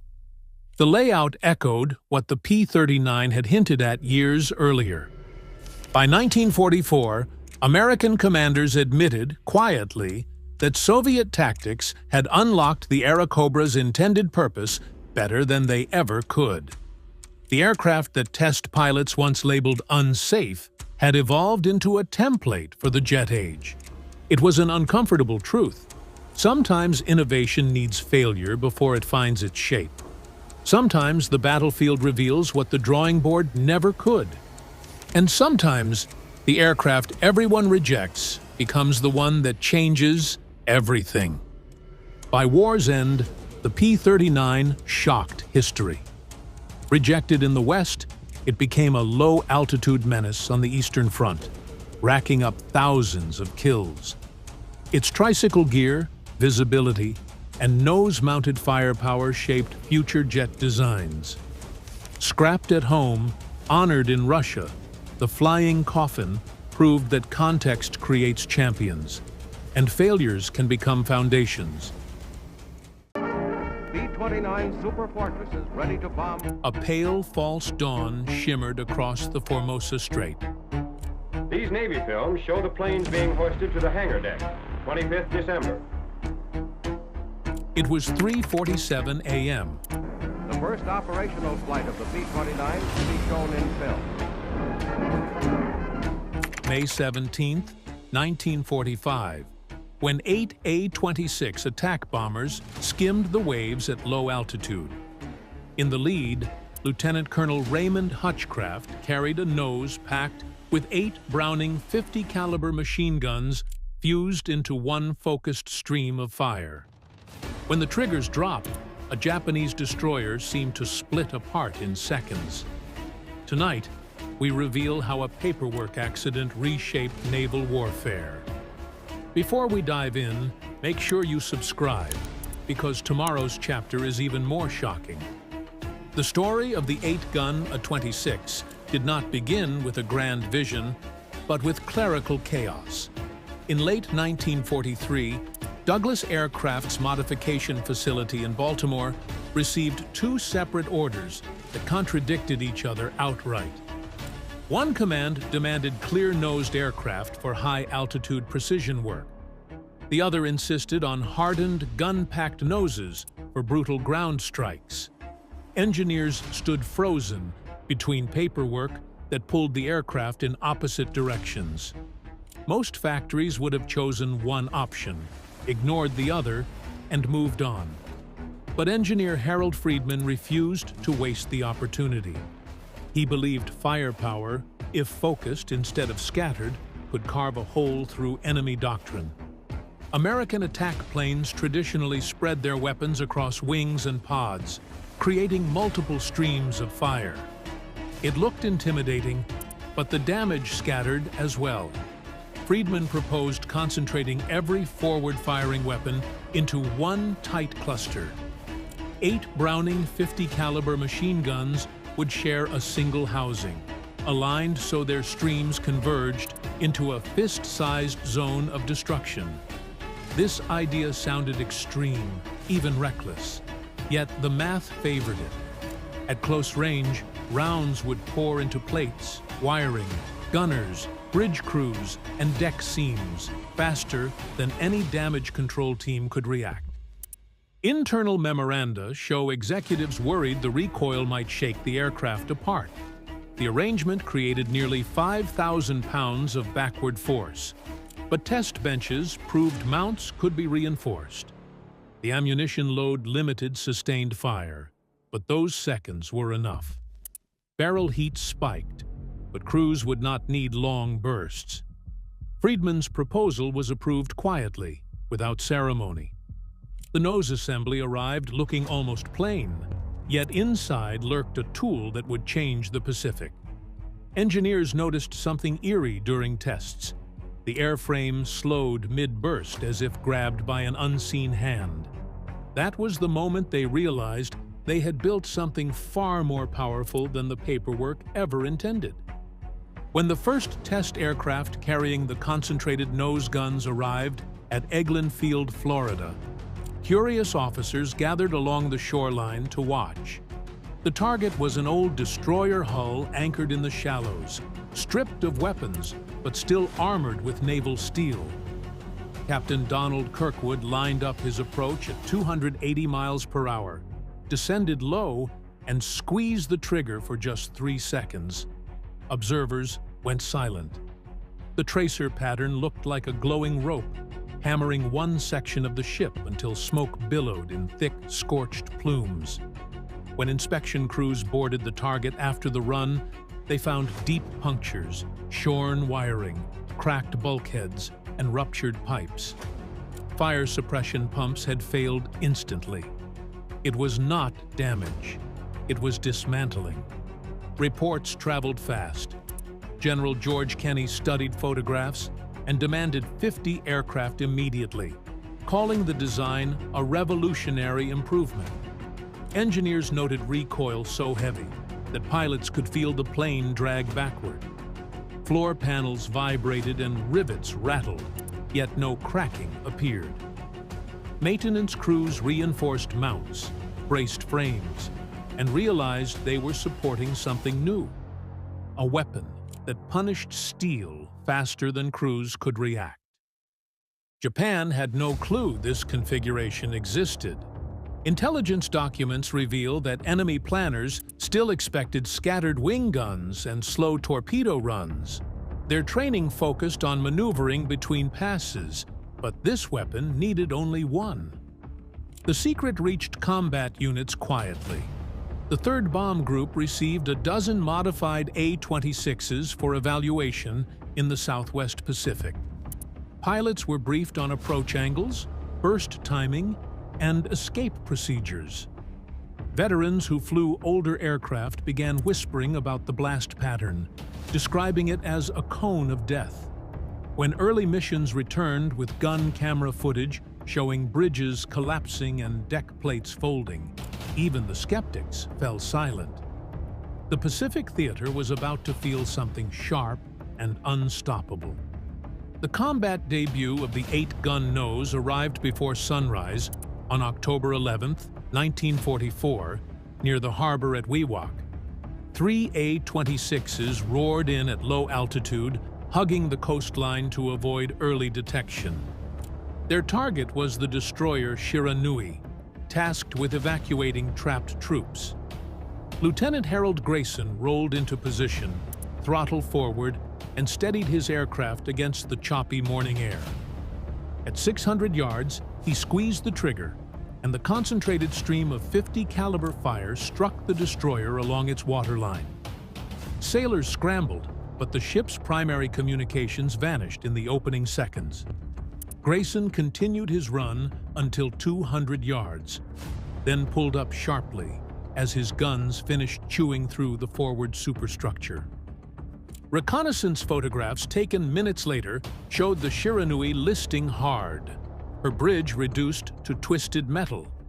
Survivors recalled that officers on deck simply disappeared as the rounds laced across plating and support beams. Below decks, fuel lines ruptured and electrical panels exploded. Fires spread too quickly for damage control teams to respond. Within 4 minutes, the ship rolled and sank stern first, leaving survivors stunned at how little warning they received. Word spread across Japanese naval channels like wildfire. Reports described an American aircraft that could shred ships without torpedoes or bombs.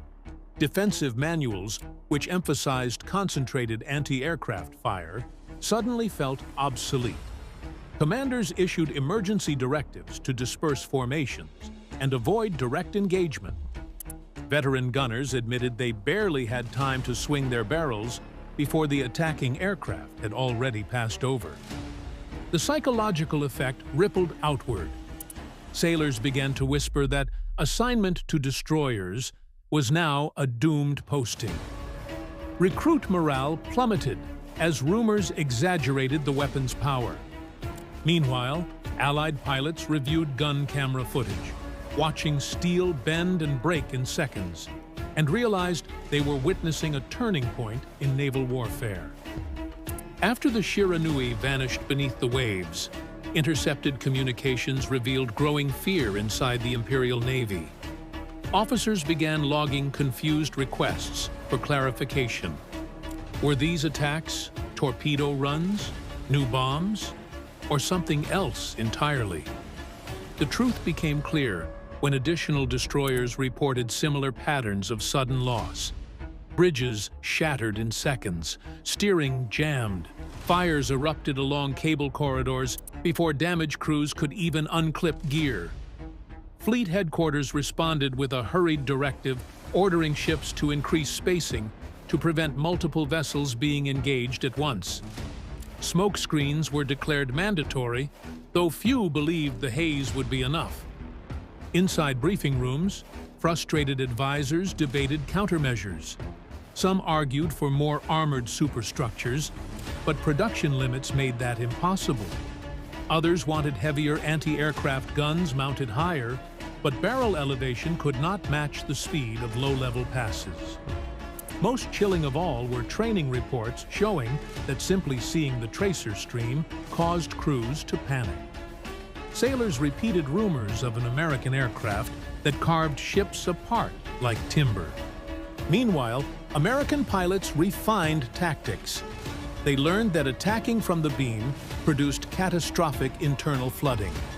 They discovered that firing on the downwind side of the target increased the spread of smoke and flames. Squadron logs described the weapon as a scalpel, not a hammer. No longer were multiple passes required. The outcome was locked within seconds of trigger pull. Rear Admiral Shigeru Fukudome studied fragmentary reports and admitted their armor advantage had evaporated overnight. Destroyers, once the aggressive backbone of Japanese tactics, suddenly looked fragile. War diaries speak of captains pacing their bridges, knowing their orders demanded engagement, yet quietly fearing the first glint of tracers on the horizon. Navy planners rehearsed maneuvers, wrote new doctrine, and held emergency drills, but none addressed the core truth. The battlefield had changed, and the enemy had rewritten the rules. In the early hours of January 17, 1945, a Japanese convoy pushed through the Formosa Strait, hoping darkness would hide its movement. 4 destroyers formed a protective screen around transports loaded with reinforcements. But Allied intelligence had already intercepted their radio traffic. 12 A-26 bombers launched from Clark Field under limited moonlight, engines rumbling like distant thunder. Lieutenant Colonel Raymond Hutchcraft led the formation, scanning the glimmering horizon for silhouettes. When his bombardier called visual contact, the aircraft dropped to wave-top height. The convoy's first warning came from the bright streaks of tracer fire cutting across the darkness. Hutchcraft targeted the lead destroyer, Atakaze. At 800 yards, he opened fire, watching sparks erupt along the ship's bow. In seconds, the bridge collapsed, and flames shot from shattered compartments. A sudden flash midships signaled a magazine detonation. The forward section folded, water rushing in through hundreds of perforations. The vessel tore itself apart, sinking in less than 2 minutes. Wingman William Driscoll rolled onto the second destroyer, Asakaze, as it attempted a desperate turn. He held the trigger for 4 seconds, Tracers ripped across deck guns and tore into internal spaces. Crew members abandoned stations, smoke billowed upward, and the ship lost propulsion almost instantly. It drifted helplessly until it capsized. A third destroyer tried to lay smoke, but the glowing stream of fire cut directly through the cloud. Lieutenant Robert Caldwell aimed along the waterline, each second adding dozens of holes. The stern lifted as the bow plunged, screws spinning uselessly in open air. The fourth destroyer attempted radical zigzags, but the attackers simply flew closer. Commander James Patterson fired at 150 yards, detonating fuel and ammunition in a blast so violent that survivors later described the hull vibrating like paper. The ship broke amidships and vanished into the dark, leaving only oil and fire behind. 10 minutes had shattered doctrine, morale, and the convoy's mission forever. In the aftermath of the Formosa Strait ambush, Japanese admirals searched desperately for sanctuary. If open water offered no safety, perhaps ports could. Harbors bristled with layered anti-aircraft guns, lookout towers, and searchlights. Destroyers anchored beside repair cranes, confident that shore batteries could swat low-flying attackers. But by late May 1945, the 8-gun A-26 variant had already proved that even fortified anchorages were vulnerable. Dawn raids became the weapon's specialty. Pilots hurtled in at 50 feet, throttles pushing past 300 miles per hour, tracing wake lines like knives drawn across glass. The attack on Keelung Harbor exposed the illusion of sanctuary. 12 A-26s swept into the bay just as crews prepared breakfast. Smoke rose from galley vents when Major Russell Anderson lined his sights on the destroyer Momi. He opened fire at 1,000 yards, and the glowing stream carved a path from bow to stern. Fuel ignited instantly. Magazine lockers cooked off. The vessel rolled against its mooring lines, tearing them free as it capsized. Shore batteries roared back, but their gunners saw only blurs slipping between buildings and smokestacks. Damage reports listed 5 additional escort vessels crippled or sunk. Dock workers fled, terrified by the noise. Crews scrambled across decks, unable to locate targets before the aircraft vanished behind warehouses. Harbor smoke billowed and clung to the water, masking burning ships like massive funeral pyres. Strategists realized buildings themselves became shields for attackers, blocking anti-aircraft fields of fire and forcing gunners into blind arcs. Japanese commanders attempted emergency doctrine revisions. They demanded night-only movement, increased spacing, and rapid departure once repairs ended. None of it mattered. Rumors spread in mess halls. The American gunplanes could shred armor as if it were canvas. Morale fractured. Some sailors refused to sleep below deck, fearing flames would trap them. The harbors meant to protect them had instead turned into metallic coffins waiting for sunrise. For decades, Japanese destroyer doctrine relied on the cover of night. Darkness had always been their ally, masking approach routes and confusing attackers. But by June 1945, that final comfort began to crumble. The 8-gun A-26 variant gained a new edge: radar guidance. With SCR-720 airborne intercept equipment installed, pilots no longer needed eyes on target. Operators could detect ships at distances once thought impossible, tracking convoys across open water like hunters following footprints in sand. Crews trained to listen for range calls rather than squint into voids. It marked the moment darkness flipped from shelter to snare. The first radar-directed strike came on June 12th, when Lieutenant Colonel Edward Brennan found a convoy evacuating troops under moonless skies. He descended into total blackness, trusting the radar operator's countdown. When tracers burst forward, the attack turned night into chaotic daylight. Survivors later said they never saw aircraft silhouettes, only blinding streaks tearing bulkheads apart, deck guns aimed wildly, shells splashing water far from the attackers. The psychological toll became severe.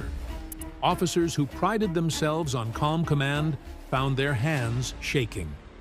Sailors reported phantom engine sounds at night, convinced attackers lurked just beyond the horizon. Sleep became scarce as every distant rumble sounded like death approaching. Training bureaus tried to reassure recruits, insisting tactics could adapt, but every new directive sounded hollow. Radar tracking meant evasive maneuver patterns no longer mattered.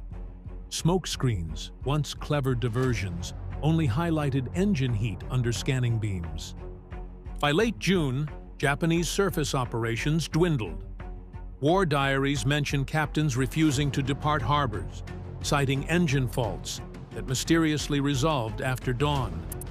In the officer clubs, quiet rumors traced a grim conclusion. If the Americans controlled the night, then the war at sea no longer belonged to sailors. It belonged to the glow of tracers and the cold certainty of unseen machinery guiding death through darkness. As the 8-gun A-26 continued its campaign, Japanese planners watched their surface fleet dissolve one hull at a time. Destroyers, once the quick blades of the Imperial Navy, now sat idle or sank too fast to matter.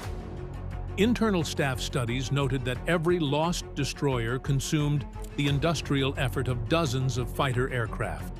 Replacing them was impossible. Worse, American production lines could roll out modified noses, reinforced mounts, and endless belts of ammunition with practiced ease. Each battle widened the industrial gulf, turning attrition into an irreversible slide. Supply officers scribbled frantic charts, showing ammunition shortages and reduced training hours for anti-aircraft crews. Morale charts dipped just as steeply. Commanders tried spacing vessels 5,000 yards apart to avoid multi-ship engagements. Admirals ordered strict night operations, believing stealth still offered protection. Yet radar negated it, and smoke screens invited glowing tracer lines through thick clouds.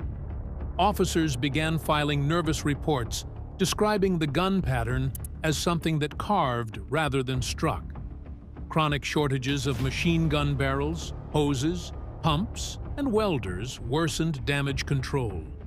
Crews feared deck-level hits because internal fires leapt from compartment to compartment faster than hoses could track. A growing sense of paralysis settled in. Surface fleets anchored instead of patrolling. Escort missions canceled. Training cruises suspended. A navy built on aggressive torpedo tactics found itself pinned behind concrete. Meanwhile, American pilots drilled new methods. They learned to slow bursts for armor, quicken them for decks, and sweep fuel vents deliberately.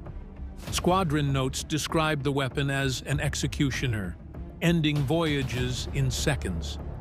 In officer mess halls, captains whispered the same quiet truth. Courage alone could not face concentrated fire delivered from aircraft faster than orders could be shouted.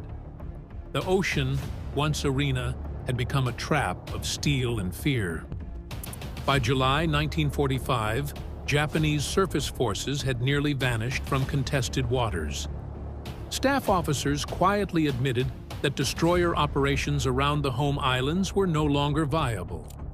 Plans for defense against an invasion imagined fleets racing to disrupt supply lines, but the 8-gun A-26 had already removed that piece from the board. Post-war assessments revealed that one aircraft, flown well, could achieve what once required entire squadrons. Analysts described it as a shift in arithmetic, not merely technology. It demonstrated that concentrated fire, applied with speed, could dismantle armor doctrine built over decades. The weapon became a blueprint for future gunships, influencing aircraft in Korea, Vietnam, and beyond. Yet the cost lingered. Pilots spoke decades later of the sights no briefing prepared them for.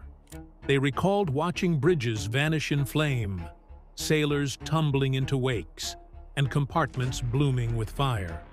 Psychologists noted elevated stress among those who flew low-level strikes, forced to witness the destruction they created. Veterans gathered in reunions, driven by pride and burden. Some whispered that victory felt sharp, edged with memory. Museums today display the 8-gun nose beside shattered fragments of recovered plating. Placards explain its efficiency, but visitors linger on the photographs. Japanese naval archives, now open to study, describe the aircraft with quiet respect. Their exhibits emphasize how the weapon shattered long-held assumptions and forced a reluctant pause in surface strategy. In the end, the 8-gun A-26 proved that innovation, combined with industrial might, could end battles before they truly began.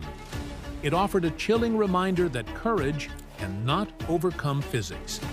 When veterans speak about those final months, they rarely mention triumph. Instead, they talk about responsibility, the weight of seconds, and the knowledge that sometimes the only way to shorten war is to unleash a force terrible enough to end resistance entirely.